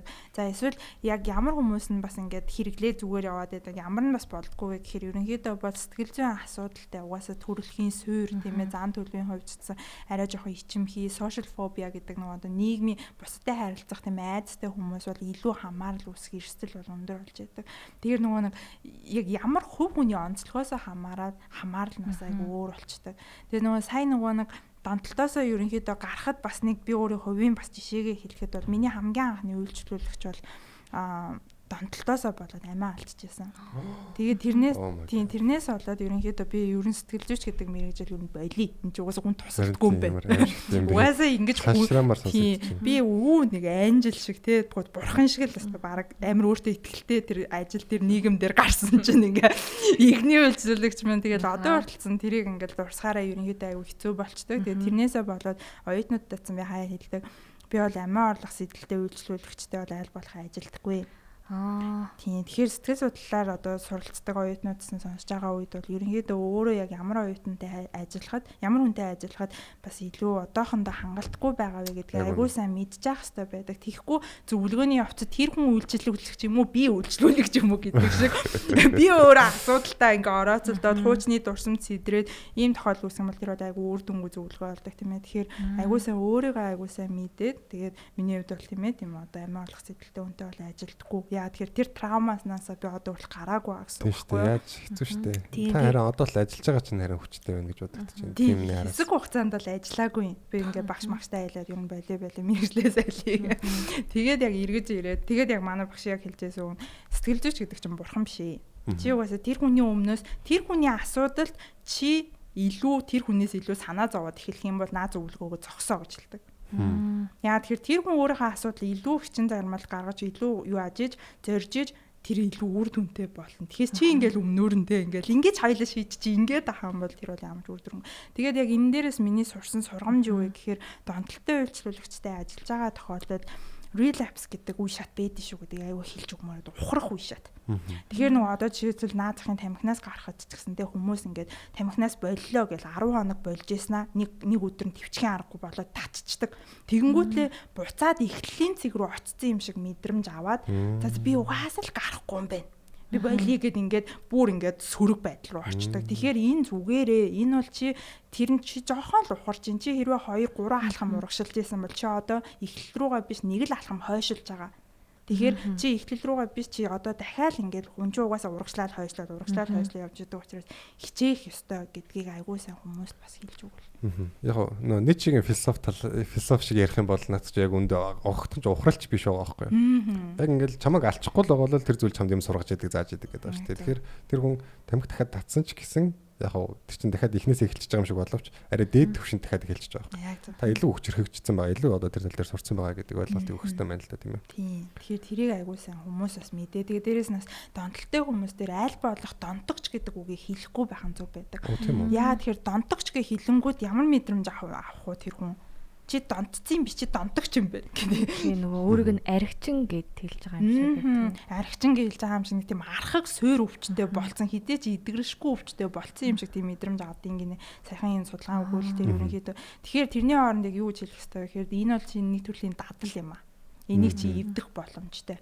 Чи ингээд энийг удирдах чамаас хамааралтай зүйл гэдэг ийм ихтгэл найдварыг ялангуяа өсвөр насныханд өгөх юм бол арай хурдан тэр нөгөө хор зуршлаасаа гарах боломжтой. Тэр нь донтолтоос гадна бүх ерөн сэтгэл зүйн асуудал төр тий яг ингээд тэр асуудлаа өөрийнхөө нэг хэсэг гэж харахаар ингээд ажиллахад айгүй бэрхшээлтэй байдаг ш. Тэрийг өөрөөсөө салгаад би ийм юмтай, ийм асуудалтай гэж харуул арай өөр. Би ийм л хүн гэж хараад хахаар тэрнтэйгээ эвлэрээ тэрийгээ бараг зөвтгöd байгаа юм шиг тий. Хүндрэлтэй. Оршихуун хувьд нэг тийм болцсон юм шиг санагдаж тий. Тэгээд тэрнээс болоод яг нэг тийм хүмүүстэйгээ ийм асуулт байдаг шүү дээ. Би одоо энийг ингээд энэ асуудлаасаа ингээд байгаагаа мэдж байгаа. Гэхдээ би ихтерхий удаан юм явцсан болохоор одоо энийг өөрчлөөгээд би өөр хүн болчих юм шиг, би өөрөөрөө байхаа болчих юм шиг санагддаг. Гэдэг чинь яг тэр асуудлаа яг өөрийнхөө нэг хэсэг гээд авцсан байгаа байхгүй тий. No, you are not тий. Та тийм биш. Сая манай бас нэг сонсогчоос гоё асуулт ирсэн байна л да. Угаасаа тийм дондтгоо дархлаатай юм шиг хүмүүс байдаг уу гэж юм. За энэ дэр би нэмээд асуумаар байна. Яг хэрэг угаасаа төрөлхийн тийм биш ч юм уу байх юм бол одоо яг тэр дархлаатай юм шиг одоо сэтгэл зүйн дархлаа нь яаж суудیں۔ Яаж хүн тийм одоо донтолтонд өртөмтгий биш болох уу? Тэгэхээр тэрэн дээр ерөнхийдөө ээнэгшил яригадаад явчихна. Ээнэгшлийн тухай өмнөх подкастууд дээр ярьсан уу тийм. Эпизод ээнэгшлийг сонсороо манайхаа. Тийм. Ээнэгшлийн подкаст миний хувьд бол оюутнуудад залуучуудад хамгийн их хэлж өгөхийг хүсдэг сэтгэл зүйн онол бол ээнэгшлийн онол байдаг. Яа тэр ээнэгшил бүх юмны байшингийн суурь тавьж байгаа шиг суурийг тавьж өгч яадаг. Тэгэхээр аюулгүй ээнэгшилтэй буюу өөртөө итгэх нугуугд хэрэгцээгээ уйлж илэрхийлэхэд нь ээж нь хэрвээ яг бие махбодын хувьд оюун санааны хувьд сэтгэл зүйн хувьд тэр хүүхдийн хэрэгцээг нь хангаж чадах юм бол тэр хүүхэд аюулгүй ээнэгшилтэй буюу өөртөө итгэх итгэлтэй бусдад итгэлтэй энэ хорвоо ертөнд чинь нэг тийм аюултай биш юм байна гэдэг суурь итгэл гэдэг зүйлийг өөртөө бий болгож яадаг. Ингэснээрээ ямар нэгэн бэрхшээлийн дараа нөө дондогмаа шиг буцаад босч ирэх чадвар айгу өндөртэй тийм юу нөх хүүхэд болдог тийм ээ. Тэгэхээр нөгөө зарим хүмүүс тэгдэж штэ хорвоогийн баг аимшигын хамгийн амар юм үзлээ тэгсэн мөрчлөл ингээл амьд яваад ах ингээд гэдэг тийм. Тэгэхээр тэр маань тэр суурь итгэл буюу энэ тэр нөгөө ээнэгшилтэй бас айгу холбоотой байж байдаг. Тэгэхээр сайн нөгөө донтолтоос хамгаалах ямар механизм байж болох вэ? Тэр ээнэгшил буюу аюулгүй ээнэгшилтэй хүн бол альва нэг зүйлд амархан донтоод идэггүй. Яагаад тэгэхээр өөрөө өөрийнхөө сэтгэл зүйн хайрлуулах хэрэгцээ, хүндлүүлэх хэрэгцээгээ өөрөө өөрөөсөө хангаадах боломжтой байж байна. Тэгээ өөрийгөө хамгаалах чадвар нь өндөр байна гэсэн үг шүү дээ. Гадны нөлөөс. Яг зөв. Тэгээ нөгөө бусдад итгэх харилцааны хувьд эрүүл харилцаа үүсгдэг учраас бусдад үгүй гэж хэлэх итгэлтэй бас байж байдаг. Вау. За тэгвэл төрлөхөөс эрүүл биш ээнэгшилтэй одоо яг энэ эрүүл ээнэгшилтэй өсөх золтой хүмүүс зөвхөн байна шүү дээ. Тэгмээд эрүүл биш ээнэгшилтэй өсчлөө. Энэ тал дээр одоо яаж ажиллавал? Тийм. Тэгэхээр ерөнхийдөө ээнэгшлийнхаа төрлийг хүмүүс мэдчихээрээ бас нөгөө яг саяны хэлсэн шиг би угаасаа юм бэ гэд ингээ хайчдаг те. Тэгээ бүр ингээ эрүүл бус харилцаанд донд ороод угаасаа энэ бол төрөл хийх гэдэг баг тийм ойлголттой болчдаг. Гэтэл бид нэр ээнэгшлээ бас мэдээж хэрэг тодорхой хэмжээнд өөрчлөх боломжтой байдаг. Тэрний эхний алхам нь болохоор ухамсарлах. Миний ингээд хаяада бид нарыг уурсныхаа дараа ингээд юу хийснээ сандгүй штэ. Ингээд нэг тийм хамаг юм авч шидээл орилцсон ч юм уу те. Тэр чинь автомат хариу үйлдэлүүд буюу бид нар багтаа сурсан л зүйлүүд юу н гарч ирж байгаа гэсэн үг штэ. Ууралж байгаа үед гарч байгаа зүйл нь. Тэгэхээр би уурлахтаа ийм үйлдэл хийд юм байна. Тэр нь миний багын ингэж сурсантай холбоотой байд юм байна гэдгийг айгуусан ухамсарлах автомат бод буюу далд ухамсарт байгаа мессежийг тодорхой хэмжээнд ухамсарлаад за тэгэнгүүтлээ тэр нь намайг контролдох хүчин зүйл биш би тэрийг өөрчлөх боломжтой гэд тэрнтэйгээ ингээ ажиллаад ухамсарлаад уурлах болгондоо өөртөө ямар нэгэн арга хэмжээ авах тийм ээ одоо тоолох ч юм уу те ингээ нэг тийм байдалтай одоо anger management-ийн юмнуудыг хэрэгжүүлээд эхлэх юм бол яванда тэр нь одоо юу гэх юм аюулгүй ээнэгшилтэй байсан ч гэсэн тэр зүйл чамайг удирдах биш чи тэрийг удирдах боломжтой болж байна гэсэн. Тэгэхээр ухамсарлах бол хамгийн ихний шатны асуудал байна шүү дээ. Тэрнтэй бол ер нь санал нэгдэж байна л да. Одоо ингээд түрүүний нөгөө ярьдаг одоо өөрийнхөө нэг хэсэг гэж хараад байгаа чинь ч гэсэн ухамсарлахгүй байна л гэсэн үг шүү дээ. Тэр нь бол тэг ухамсарлаад за би ингэхээр ингэчт юм байна гэдэг ч юм уу. За яг уурын жишээн дээр ярихад бол нэг секундын ч юм уу нэг амар импульс авч тэг хянах хин замж харгүй те. Тэрнээс хойш бол яг за би одоо ууралж шүү. Ингээд одоо дамжруулаад байвал одоо хянахад бүр л хэцүү болно шүү гэдэг ухамсарлах хэрэгтэй юм байна л та. Тийм. Тэгээд ууралж байгаа хүмүүс бас яг үүндээ би бас ер нь жоохон тийм төрмгий хөө. Оюутнуудаас темперамент энэ төр хийгээл багш та яг холерик байгаа те. Тэгэнгүүт нөгөө ерөнхийдөө айгуу тийм төрмгий хурдан шийдвэрийг гаргадаг. Тэгээд уцаарлсан үедээ ерөнхийдөө өөрийгөө ерөнхийдөө удирдах чаддгүй байсан. Тэгээд нөгөө багш нар ингээл янз бүрийн сургалтанд яваад 10 тоолох хэрэгтэй юм байна. Гүнзгий амьсгалах хэрэгтэй юм байна гэл яг үнэндээ уурлахаараа марччихдээ. Хэрэгжүүлж чаддаггүй. Шал өөр хүн болчдөг байхгүй. Тэгэхээр тэр нь тийм үед бид нар яах ёстой вэ гэхээр ямар зүйлүүд, ямар хүний хэлсэн үг, ямар тохиолдолд, ямар нөхцөл байдалд би уурлах гэдэг буюу миний тэр триггер намайг ингээ уурлуулад байдаг өдөөх зүйлүүд минь юу юм бэ гэдэг айгуу сайн мэдээд авчих юм бол тэрнээсээ нэг бол зайлсхийх боломжтой. Эсвэл тэр өдөөгч маань үнэхээр миний уурлуулах зүйл мөн үү гэдгийг дээр дүн шинжилгээ хийх боломжтой гэсэн. Өөр ярьсан дээр яг нэмчихэд нөгөө хүн ингээд бухимдлыг ингэж дотроо их хуримтлуулад тэгээд нэг хүнтэй холбоотой бухимдал ч юм уу байгаад хүмүүс ингэж байгаа байхгүй. Би ингэж жоохон ууртай болоод байна. Яг өмнө тийм амар ууртай байгаагүй. Тэгтээ сүүлийн тийм болоод байна гэдэг байхгүй. Тэгэхээр тэр бол ерөөсөө л нөгөө аягыг ингэж дүүргээд ахаар яг ингэж жоох юм ингүүд л хасгалж хасгараад байна шүү. Тэр шиг л байхгүй. Дотроо маш их бухимдал хийсэн байгаа болохоор ингэж тэр чинь аль хэдийн та дүүрсэн. Тэгэл дахиад нэг жоохон триггер болоход л гарч ирээд байгаа байхгүй. Тэгэхээр тэр бухимдлын мэдрэмжээ одоо сэтгэл зүйчд байна уу, итгэж болох найз нөхөдтэй байна уу, эсвэл тэмдэглэлийн дэвтэрэндээ байна уу сайн гаргаад одоо уурж тасдаж хайдаг ч юм уу тийм. Ямар нэгэн байдлаар байн гаргаж явах хэрэгтэй. Тэгэхгүй бол одоо ингээд уйлживэл ер нь айгүй сайн зүйл гэж боддог л да би. Тэр чинь яг муу юмнаас болж уйлж байгаа ч гэсэн уйлж байгаа ч өөрөө яг тэр хүнийг эдгэж байгаа процесс юм санагдаад одоо гадагшлуулж байгаа тийм.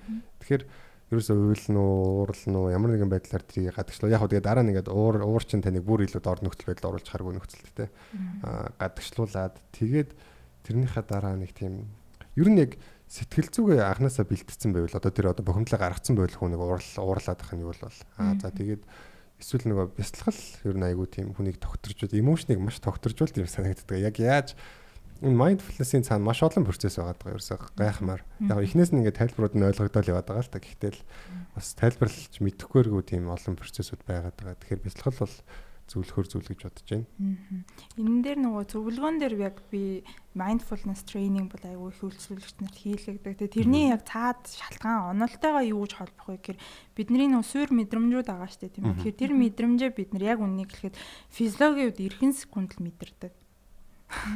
Гэтэл яагаад зарим хүмүүс насан туршдаа гуниглаад идэв нэг зүйлээс болоод энэ насан туршдаа хэцүү ингээ байдалд ороод идэв гэхэд тэр нь бодол санаа руугаа очиод чи тэрийгээ ерөөсө хүлээн зөвшөөрөд мэдрэх биш би яагаад уурлаад байна би яагаад гуниглаад ийм учраас би гуниглаж болохгүй ингээд тархиараа холбоод ирэхээр тэр мэдрэмж чи ингээ биендээ үлдээд сэтгэл хөдлөл болоод үлччихдэг. Тийм учраас нөгөө mindfulness чинь яг юу мэдэрж ин тэрийгээ зүгээр 90 секундын хугацаанд зүгээр гүнзгий амьсгалаад мэдрий. Зүгээр хүлээн зөвшөөр. Би уурлаж болохгүй биш. Би уурлаж гин. Яг одоо биеийнхээ хаан дэрийг би мэдэрж гин. Би ингээд илүү mindful байх нь шүү дээ. Мэдрэмжэндээ тэгхийн бол тэр маань ингээд яг мэдрэгдээ чөлөөлөгдөөл гарчдаг. Хаа нэг ууралцсан үед эзэн тэгдэг үстэй тийм нэг найздаа нэг ингээд хамаг юм гаргachингууд зүгээр болчдаг дараа нь. Гэтэл тэрийг ингээд дотроо нуугаал ингээд хамаг юм ингээд бухимдаал ингээд яваад хам бол тэр нь айгүй удаан үргэлжилдэг тийм. Тэгэхээр тэрний онлын цаан чинь тэр нөгөө мэдрэмж нь 90 секунд л ээжэдэг. Гэтэл чи энэнтэйгээ урдаашруулаад ах тусмаа тэр чи 90 жил чамтай хамт явах боломжтой болчихно. Вау. Ер нь бол тийм сонирхол маш гоё инсайт байна. Тэгээ ер нь яг нөгөө mindfulness-аар ингээ олон хоног идэвхтэй хичээлэхээр яг ингээд нөгөө яг тэр болохоор vipassana гэдэг бэлтгэл нь байсан. Тэгээд тэр нь болохоор би тэрийг тухайд mindfulness гэдгээ сайн мэдтгүүлсэн л та зүгээр. Mindfulness хийгээд байгаа мэдгүй. Vipassana бол нэг төрлийн mindfulness л та. Тэгээд тухайд нэг энтгэг багш ирж ирсэн. Тэгээд тэр гүрүү маань хэлэхдээ одоо ингээд та нар одоо сэтгэлдээ мэс заслаж байна л гэсэн үг. Гэхдээ яг яаж хийгээд байгаа одоо яг бид нэр анализ хийхгүй шүү дээ. Тэгсэр нэг ингээ хийгээд байна. Тэгээ нэг 5 дахь өдөр болчихсон чил би бүр ингээ өөлмөр санагдаад болтгоо. Ингээл амар хөхөрж инээмэр санагдаад болтгоо. Энэ хоёр мэдрэмж холдоод хар би ингээ амар бодолж байгаа байхгүй. Тэгээд багшаас нэг өдөр ингээ асууд юм байна. За би ингээ ингээ бүр цорхиртл өөлмөр санагдаад байна. Яг одоо англиар л дэргээл ярьж байгаа юм л та монголоор. Тэгээд бүр ингээ амар хөхөрж инээмэр байна. Яах вэ? Тэгсэн чинь that's okay. Ерөөсөө байдаг юм. Яг л чинь дотор байсан юм даа чи одоо ингээ мэдрээд ингээ танад доторшоогоо ингээ зөндөө аялцсан байгаа байхгүй. Тэгэхээр чи ингээ тэр зүйлүүдийг гаргаж ирж болно. Яг хоо ингээ бөөнөрөө ингээ бяцлагаас уучих чи чаг их хөхөрж инээж үйлж болохгүй. Бусдаар ч өвөлмөрөл доторшоогоо үйлж болно.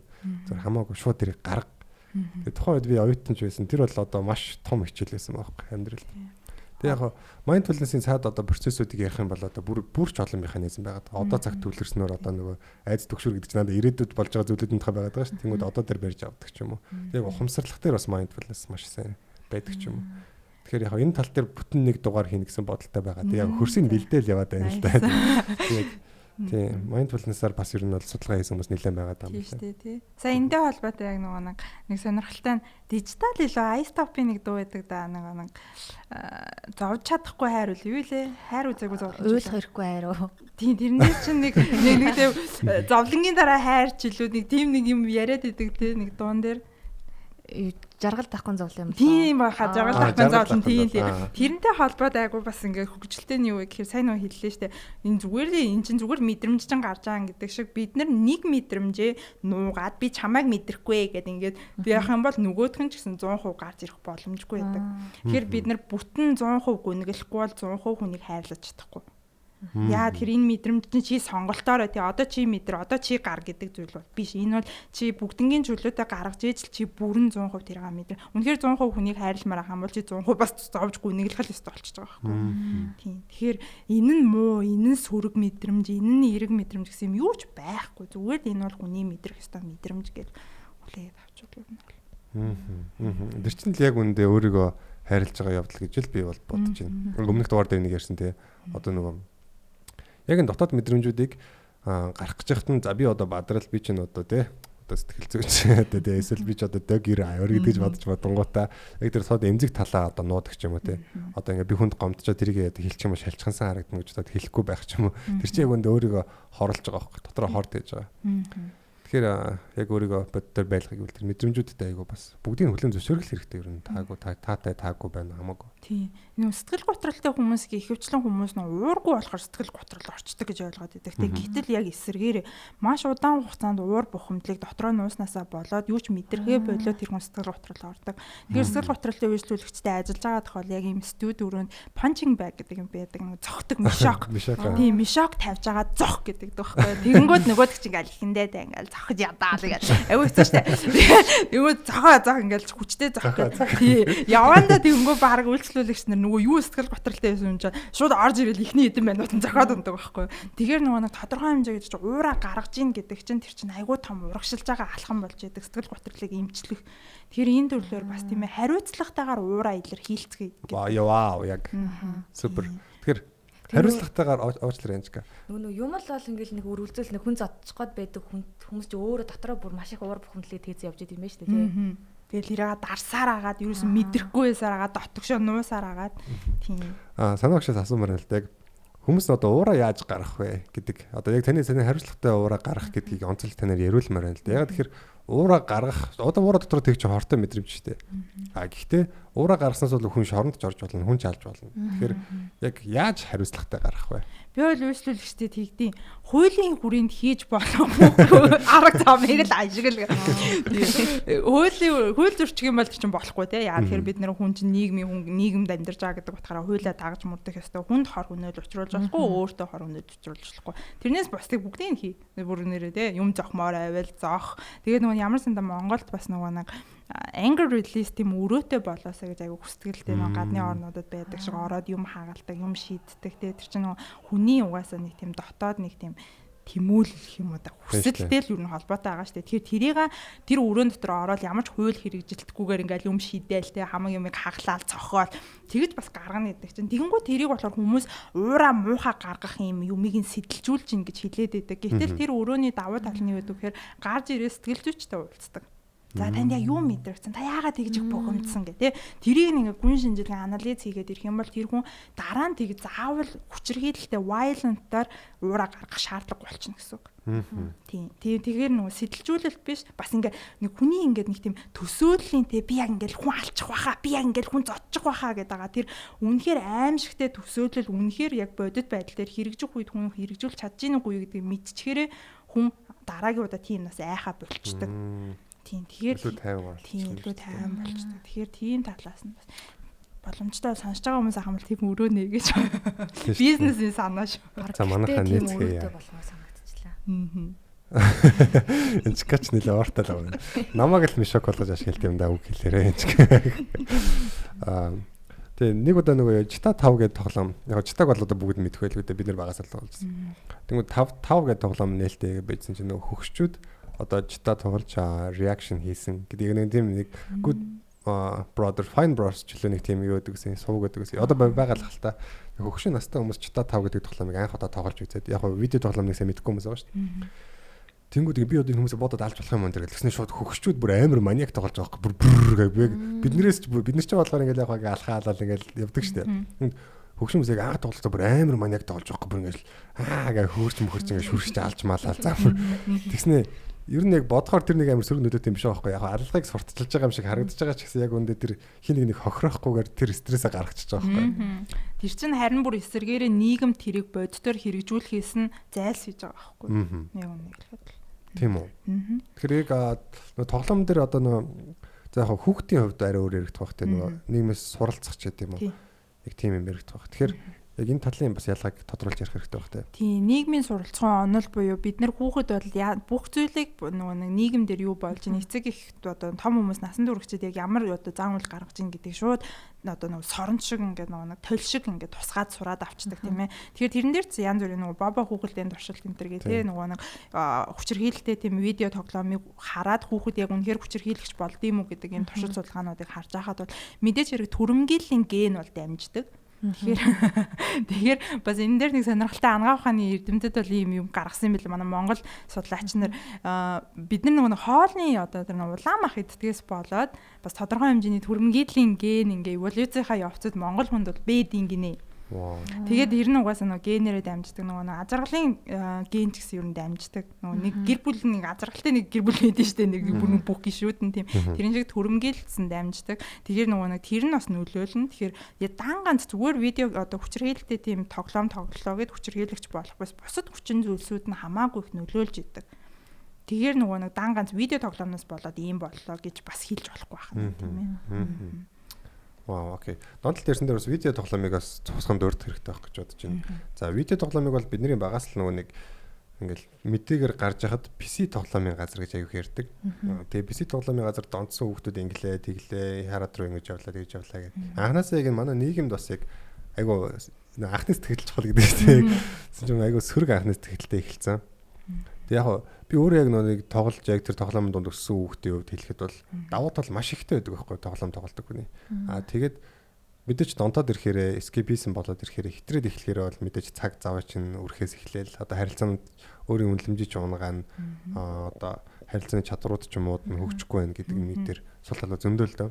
Тэгээд давуу талуудыг ярих юм бол яг ингэ санагдсан ингээд альва нэг тийм тоглоомод чинь бүгд асуудал шийдвэрлэх ямар нэгэн байдлаар оролцож байгаа шүү дээ. Тэнгүүд ихийн хэсэгтээ яг тэр нэг одоо бид нар насанд хүрсэн ч гэсэн тархинд нөгөө нэг neuroplasticity тий одоо тархины нийлэгчлэлт явагдаад одоо яг тухайн одоо хэрвээ яг нэг асуудлыг одоо би энэнийг А-гаас Б рүү явуулах зам дээр дахин хийгээд их юм бол дараа одоо тэрэндээ ижил төстэй тийм одоо асуудал гарч ирэхэд тэрийг маш хурдан шийдвэрлэх чадамжтай болно гэдэг ч юм ийм онол байгаа шүү дээ. Тэнгүүд тухайн тоглоомыг тоглоод нэг хэсэгтээ бол яг тархины тэр чадварууд сайжраад байгаа юм. Тэгээ сүүлдээ болохоор яг тэр нэг автоматчаад ирэхээр зүгээр л цагийн гарц болоод байгаа юм санагдаад байгаа. Жижигхэн пазл тоглоомод. Өөрөөр болохоор бас нэг юм төсөөллийг RPG тоглоом гэж байдаг байхгүй рол плейинг гейм. Одоо яг өөрийнхөө дүрийг бүтээгээд open world-д чи яг тэнцэнэ одоо дээрэмчин болж амьдрын уу, хулгайч болж амьдрын уу, хаан болно уу, одоо язгууртан болно уу, наймаачин болно уу ингээд яг амьдралаа сонгож тоглодог. Тэнгүүд яг тэр тоглоом дээр бас ингээд simulation хийх боломжууд айгүй их. Одоо яг ингээд юунаас таашаал авдیں۔ Юунд ингэж би дуртай. Яг үүндээ миний үнэт зүйл юу ингэдгийг ч гэсэн ухаарах. Тэр олон цаг ингээд тэр ертөнцид амьдрахаар ч бас яг ойлголт аваад байгаа байхгүй. Яг ингээд дээрэмчин болоод ч юм уу боол худалдаалаад амьдрахаар ч юм уу маш амархан ингэж баяжаад ч юм уу болдог. Гэхдээ яг ингээд өмнөх дугаар дээр self identity должин багш нэг дугаар яг өөрийн итгэл үнэмшлээ би сайн өнгөж итгэж байгаагийнхаа хүчинд л одоо сайн амьдрах гэдэг шүү дээ. Тэнгүүд яг одоо яг self identity-г уу яг self identity-н ингээ айгуу тийм муу үнэлэмжтэй амьдралаар амьдрахаар өөртөө тийм ханамжтай биш байгаа байхгүй. Гэх мэтэр ч юм ингээ тийм юм ойлгож авч би яг санаад идэв.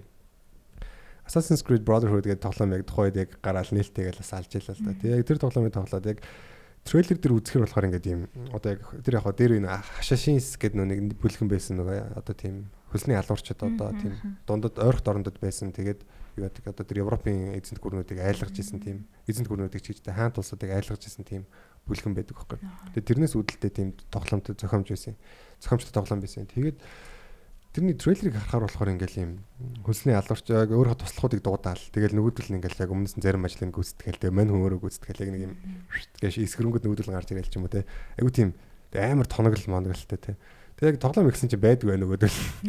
Тэгээд яг нэг тийм болохын тулд яг тоглоомын төгсгөл тийм айгу тийм тулцсан болд юм байна л да.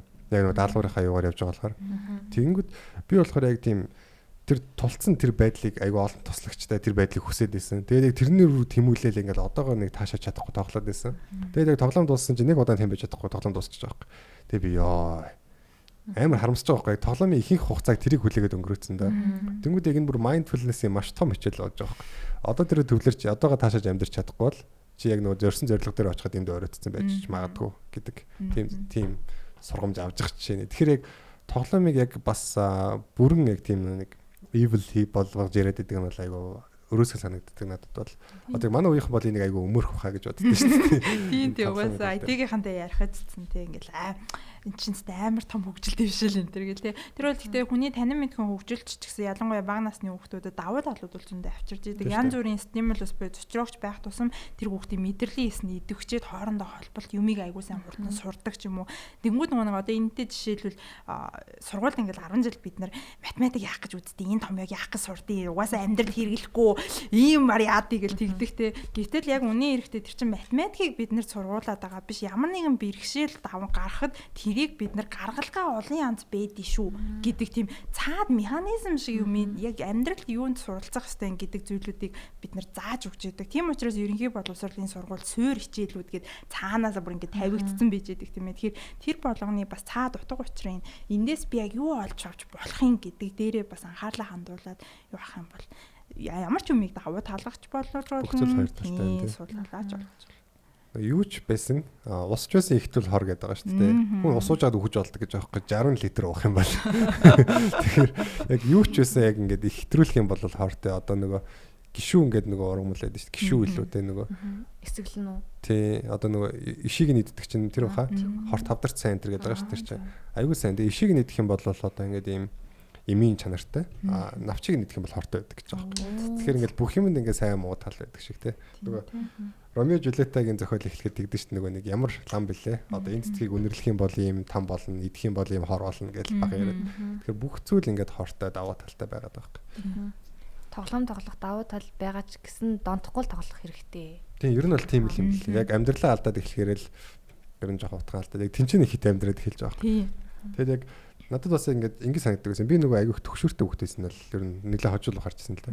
Тэгээд нөгөө тоглоом руу орохын даваа RPG тоглоом руу орохын давуу тал нь ингээд тэнд би ингээд яг үнэхээр хэцүү байсан ч гэсэн ингээд яг заримдаа жоохон балхацчих болдог. Тэгээд ингээд нөгөө юм айгүй 50 ертөнц гэдэг байсан байхгүй. Би ингээд хүнд туслаад тэгээд ингээд одоо ядарсан ард иргэдэд ингээд тариа ногоо авчиж өгөөд амар өөрийн үнэлэмж өсөд байгаа гэдэг тоглоом дотроо. Тэгээд би яг ингээд бас дээрэмчин болоод ч юм аалж хидаад явж исэн ч болно. Тэгээ яг үндэ тэнцэнэ би хаан болоод яг хүндлэгдэж болж байгаа байхгүй. Тэгээ энэ бодит ертөнцөөс авч чадахгүй юм. Тэнцэнээс аваад тэгээ айгүй их тийм тайвширдаг гэсэн байхгүй тэр дотроо. Тэрийг мэддэггүй за яг тэгээд тийм процесс явагдаад байгаа гэдэг. Тэгээ маа нэг найз бас хаа очиж ирсэн. Маш онсоо гэлжсэн. Чи тэг яг наад тоглоом дотор ингэж хөгжүүлээд байгаагаа яг ингэж бодит амьдрал дээр тоглооч гэд. Тэгээ би вау гэж бодоод. Тэгээ яг тэр үед яг хөрсөнд бэлэн болсон багт маа найз тэгж хэлсэн. Яг маш тэгээ яг тэр зүхтааж яснаа ч гэсэн би буруутахгүй. Яг зүхтааж ясан тэр хугацаанд арай эдгэрэх нэг тийм одоо нэг шоуныг ингээд далавч нь гүцчихэж нэг өөрөөс нь нисдэг шүү дээ. Тэрний шиг яг нэг юм эдгэрэх цаг өгсөн юм шиг санагдаад байдаг байхгүй надад. Тэгээд яг бэлэн болол тэгэл амьдрал дээр тоглож ихсэн. Тэгэл тэрнээс хойш дандаа карьер одоо бүр дандаа ажил хийж явдаг. Тийм ажил руу байнга голаардаг тийм амьдралтай болцсон явж байгаа жишээ нь. Тэгэхээр яг тоглоомын сайн талуудаас байж л байгаа хэрэгтэй. Аюу гой жишээ нь тэг яг бүр бодтоор яг тэр тоглоомноос хамаараад тэр нэг бас яг сая ярьж байхад төгшүүрийн одоо шинж тэмдэгтэй хүмүүс ерөнхийдөө төгс байдал руу тэмүүлэх хандлага аюу ихтэй байдаг тийм. Компульсив байдлаас болоод байгаа байхгүй. Тэгэнгүүт нөгөө нэг төгс байдлаа алдчихангууд нөгөө оршихын буюу би тэнэг болохоор ийм чадсангүй ч юм уу те ингээд нөгөө өөрийг нь асуух тийм одоо нөгөө нэг бэрхшээлээс аюу зүхтдаг. Тэгэнгүүт нөгөө яг бодит биш тэр нөгөө компьютер гейм дээр чинь бүх юмыг би өөрөө удирдах болдог. Тэгэхээр яг бэлэн би бэж яадаг гэх юм уу да. Ирээгүй одоо ирж магадгүй одоо аюулыг би урьдчилаад мэдээд тэрэндээ бэлдэх боломжтой байдаг. Тэгэхээр би төгс байна гэсэн үг шүү дээ ерөнхийдөө. Тэгэхээр тийм сэтгэл зүгээр бас тоглолтог хүүхдүүд бас байж болно тийм ээ. Тэгэхээр яг сая хэлсэнчлэн чи яг юунаас зүхтаа ч юм яг ямар асуудлаа эдгэх гээд энэнд илүү их ингэж донтоод ороод байгаа гэдэг цаад юм бас олоод мэдчих юм бол тэрийг үнэхээр амьдрал дээрээ тэгээд яг хэрэгтэй үед нь хэрэгтэй мэдээлэл яг бас хүнд нь өгнө гэдэг чинь айгуу чухал шүү дээ тийм ээ. Тэгэхгүй нэгэл ном уншил гэдэг. Яг үннийг хэлгээд би 16 таа тэр номыг унших одоо тэгээд 30 гараад ном унших хоёр бол шал өөрчлөж байгаа байхгүй. Яг адилхан номыг хүртэхээр хэрэгтэй үедээ хэрэгтэй мэдээлэл олж авах гэдэг айгуу чухал байна. Тэгшээ энэ үг бүр амар чухал шүү.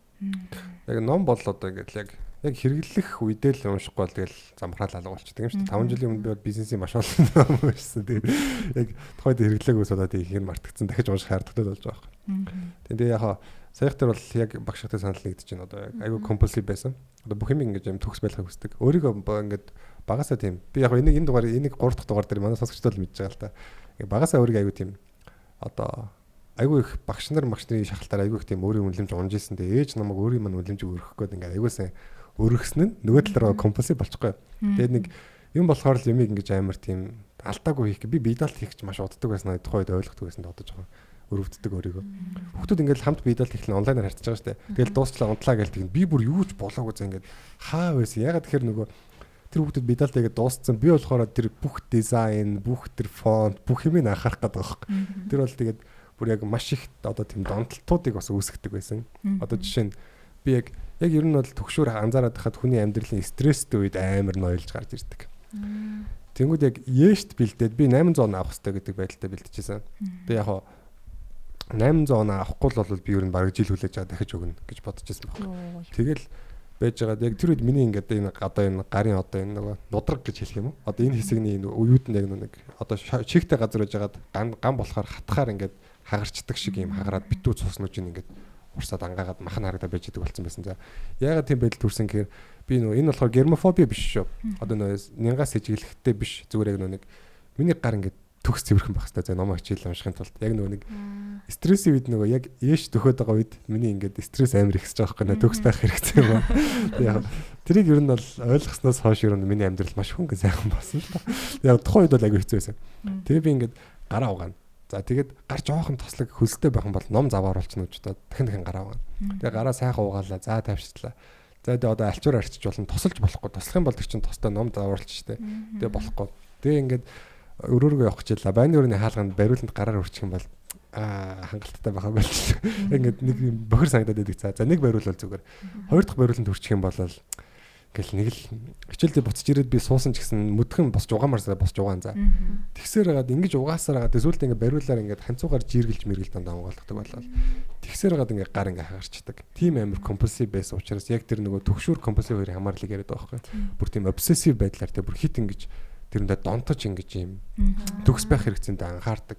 Тэгээ тэр нөгөө хар хун гэд кино байдаг шүү дээ. Тэр кино минь ч юм ер нь ингээд ийм зүйлүүд яг бидний угаасаа төгс байхыг хараал байдаг тий. Бид нэр ингээд яг үндэ төгс байхыг хүсэж байгаа хүний хүсэл нь болохоор маш тийм гоё юм хийх гэдэг шүү дээ. Гэтэл яг үндэ төгс байхыг хүсдэг хүн юу ч хийхгүй байх тохиолдол амар их байдаг. Ягаад гэвэл тэрийг харуулахаас айгаад зүгээр ингээд нуугаад орхичдаг байхгүй. Эхлүүлэх гэж айгүй цаг хугацаа шаардлагадаг. Бэлтгэл үе нь айгүй удаан байдаг. Тийм. Тэгээ яг тийм нэмийг төгс байдлахыг хүсдэг хүмүүс ингээд өдөрт 3 цагийг дэмий өнгөрөөдөг гэж байгаа байхгүй. Тэгээ тэрийг ингээд бодохоор яаж одоо яахын 3 цаг яаж дэмий өнгөрөх ингээд бодонгууд ер нь бол хүмүүс мэдж байгаа хэрэгтэй. Одоо ингээд яг чухал таск хийх гэдэг ингээд нэг юм ширээгээ цэвэрлжмээр санагдаад байдаг ч юм уу те. Тэрийг цэвэрлэхгүй бол эхэлж чадахгүй юм шиг те. Эсвэл ингээд одоо бүх шкафанд байгаа бүх хөлгөөрөөд нэг дээш нь харуулахгүй бол ингээд дотор нь давчтаад байдаг ч юм уу те. Яг хоцрох гэжсэн ингээд яг гарахаар ингээд нэг тэрийгээ цэцэлчмээр ч би санагдаад гих мэтэр юм хачаа хачим хийж хагаад амар их цаг зарцуулдаг. Тэгээ одоо яг үсгийн фон засдаг гэсэн бол би амар санагдаад байгаа. Сүүлд яг оюутан төгсгийн алдад помодоро гэдэг техник ашиглаж сурахаас өмнө бол ер нь айгүй хэцүү байдаг гэсэн. Яг ингээд төгс юм хийх гээл дизайны үед бүр бүх ингээд ямар ч алдаагүй яг нэг форматын дагуу бие даалтын дагуу хийж өгдөг. Тэгэх гэсээр хагаад бүр маш их ирж үйц зарцуулдаг хэвээр хэцүүс шүү. Тэр бол тэгэл одоо тэр нөгөө донтолтуудыг бол жинхэнэ одоо хачаачин донтолт угаас тэ тэр чи одоо бүх ингээд тийм бүх юм номнууд өөр юм байралтай. Бүх утасны бүх аппликейшнууд өнгөнгөөр өөр фолдертэй байх хэвээр. Бүр үнэхээр зовлонтой амьдралээд байсан. Тэгээ яг тухайн үед тэрийг амар окей гэж боддог байсан ч гэсэн одоо бол яг харахаар үнэхээр тарчилж амьдарч байсан байх хөрхөнд. Тийм нөгөө ерөнхийдөө бол obsessive compulsive disorder-ын тухай яриад байна. Тэгээ OCD тэгээ тэр нь болохоор түгшүүрийн эмгэг дотор орчдөг. Тэгэхээр Монгол ялангуяа тийм хүмүүс бол айгүй сүүлийн үед бол айгүй хажиглаад байгаа. Өсрүүийнхэн ялангуяа. Тэгэхээр яг нэг юм яг нүгээр нь л хийх тэгэж хийхгүй бол хийхгүй гэдэг нэг тийм юм юу. Тийм all or nothing гэдэг яг харагддаг байхгүй бүх хүмүүс төр. Яг тэр бүх хүмүүс төр. Тийм. Одоо ямиг хийцэн хийхгүй бол бити хий гэж хайчдаг. Тэгээ яг тийм хүмүүсээр нөгөө зураг мураг зуруулах юм бол ингээд нөгөө өөрийгөө зураг гэж их юм бол ингээд нүүр нүдний зурхгүй орчихдаг. Яаж байгаа ингээд тэгэхээр зурх юм бол муухай болчих юм санагдаад. Өөрийгөө яг муухай харагдуулахаас тэгэж их хайдаг. Төвшний байгаад байгаа. Тэрнийг үүсгдэг бас нэг шалтгаан нөгөө та хэдийн өмнөх подкастн дээр багш нар ярьсан байх нөгөө магтаалын төрлөөс хамаарат хүүхдүүд ер нь тийм болдог тий. Тэгээд тэрэн дээр ерөнхийдөө холбоотой хүүхдүүд бол тэгвэл за би юм гэдэг мэдчихлээ. Тэгвэл гаргалгааны юу юм гэхээр нэг техник нь юу гэж болох вэ гэхээр үнэхээр чиний нөгөө саяны all or nothing буюу хийвэл хийхгүй бол боли. Он завбал аавна авахгүй бол муу аавна гэдэг нэг юм дундын саарл юм бэдгүү тэр хүмүүсээ. Тэгэхээр тэр саарл руу очиход чиний үнэлэмжинд яаж нөлөөлөд байгаа гэдгийг айгуу сайн мэдээ. Тэгээд үнэхээр энэ бол алдаа биш юм аа. Алдаа гэдэг нь ямар утгатай юм гэдгийг айгуу сайн үнэн боддоор нь хүлээж авах буюу нөгөө бид нар нөгөө альва зүйлийг хүн болгон яг нэгэн ижил туйлын үннээр хүлээж аавна гэж бол байхгүй те. Юм болгоныг дандаа бид нар гажуудаж хүлээж авдаг. Тэгэхээр нөгөө сүүлийн үед ингээд эмчнэрчдэр сэтгэлзүйчнэр эргээр бод, эрэг ханд гэлээдэг тийм гэтэл яг үннийг бодит амьдрал дээр юм болгоныг эргээр хүлээж аавна гэж одоо юу байсан юм бэ те. Тэгэл хаяа гутруулмаар санагдаж ш. Тэгэхээр ядчил чи эргээр хүлээж авахгүй маа гэхээр альва зүйлийг боддоор нь хүлээгээд авчих. Үнэхээр чи тэр зурагны тиймээ тэр нүд амыг зурахгүй байлаа гэхэд энэ одоо муухай зураг болох юм уу? Үнэндээ бол болохгүй л ахгүй тий. Гэтэл тэр хүний хувьд бол болно гэдэг тэр гажуудсан байдлаар үнэн байдлыг хүлээгээд аваад учраас тэр гажуудлынхаа тэр одоо юу гэх юм айгуусан анхаарад тэрэн дээрээ ингэж ажиллах юм бол айгуу за зөв шийдэл болох юм болоо гэж. Өндөр бол дахиад би яг энэ mindfulness-ийг ерөөсөө ингэ та газар явсан газар нэг юм зарах гэж байгаа нэг 8 ачиж гэл баян mindfulness ирчдэг байхгүй яаж ч удсан.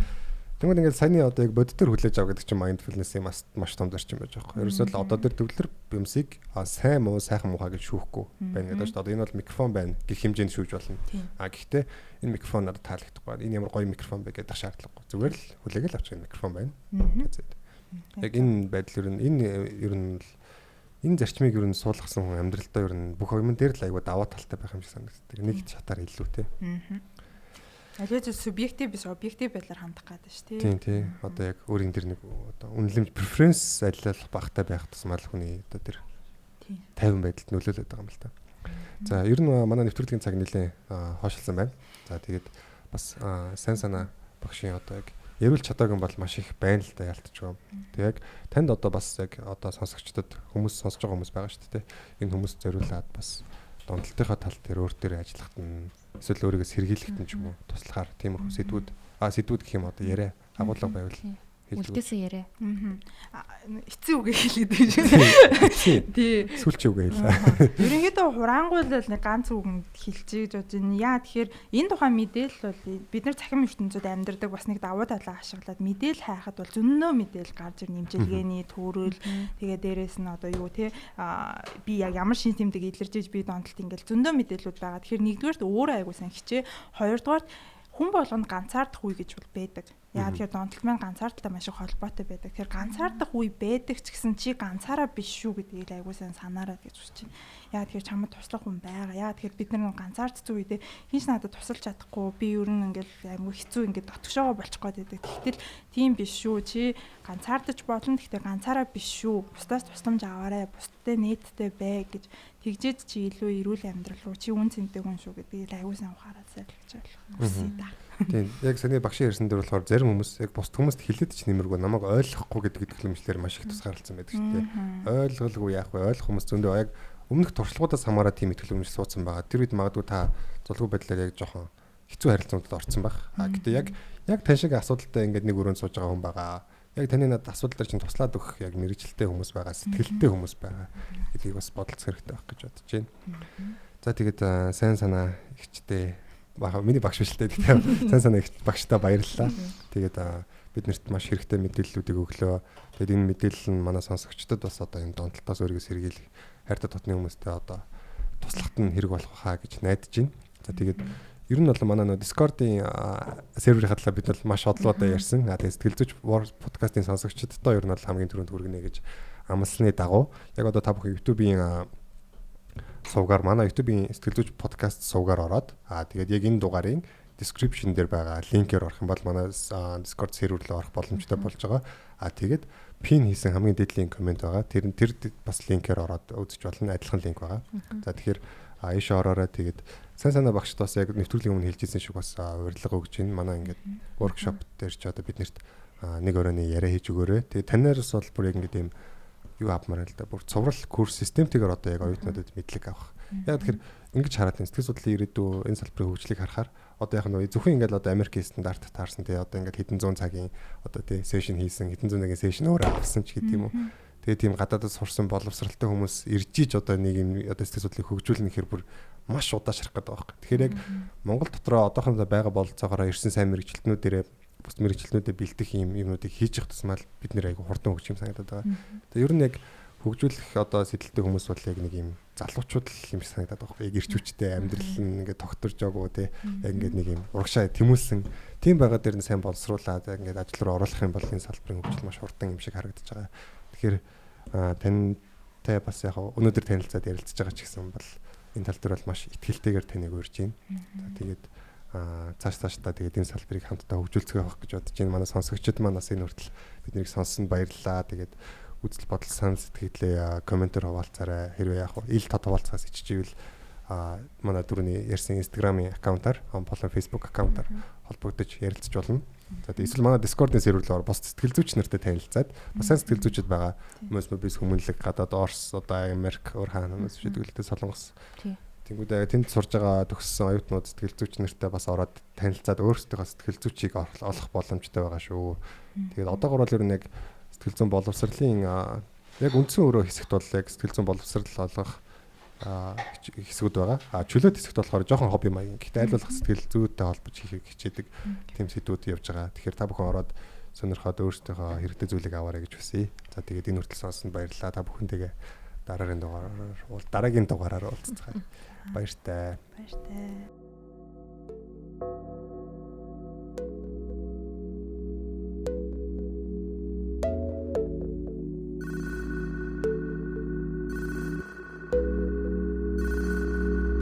Yeah, hope driven хүмүүс намайг ярин үзэн ядаж орсон зарим би өчөөсөн хаг дурлал тод driven хүмүүс намайг хайрлан алдсан бас сонсон зарим намайг өчөөсөн би маш тайван байна яг л талалам shit and I'm sailing and I'm just feeling like talala chilling like talala was sailing I'm just feeling like talala чөтгөр шиг хүмүүсийн борхны дурыг борхон шиг хүмүүсийн чөтгөрийн дурыг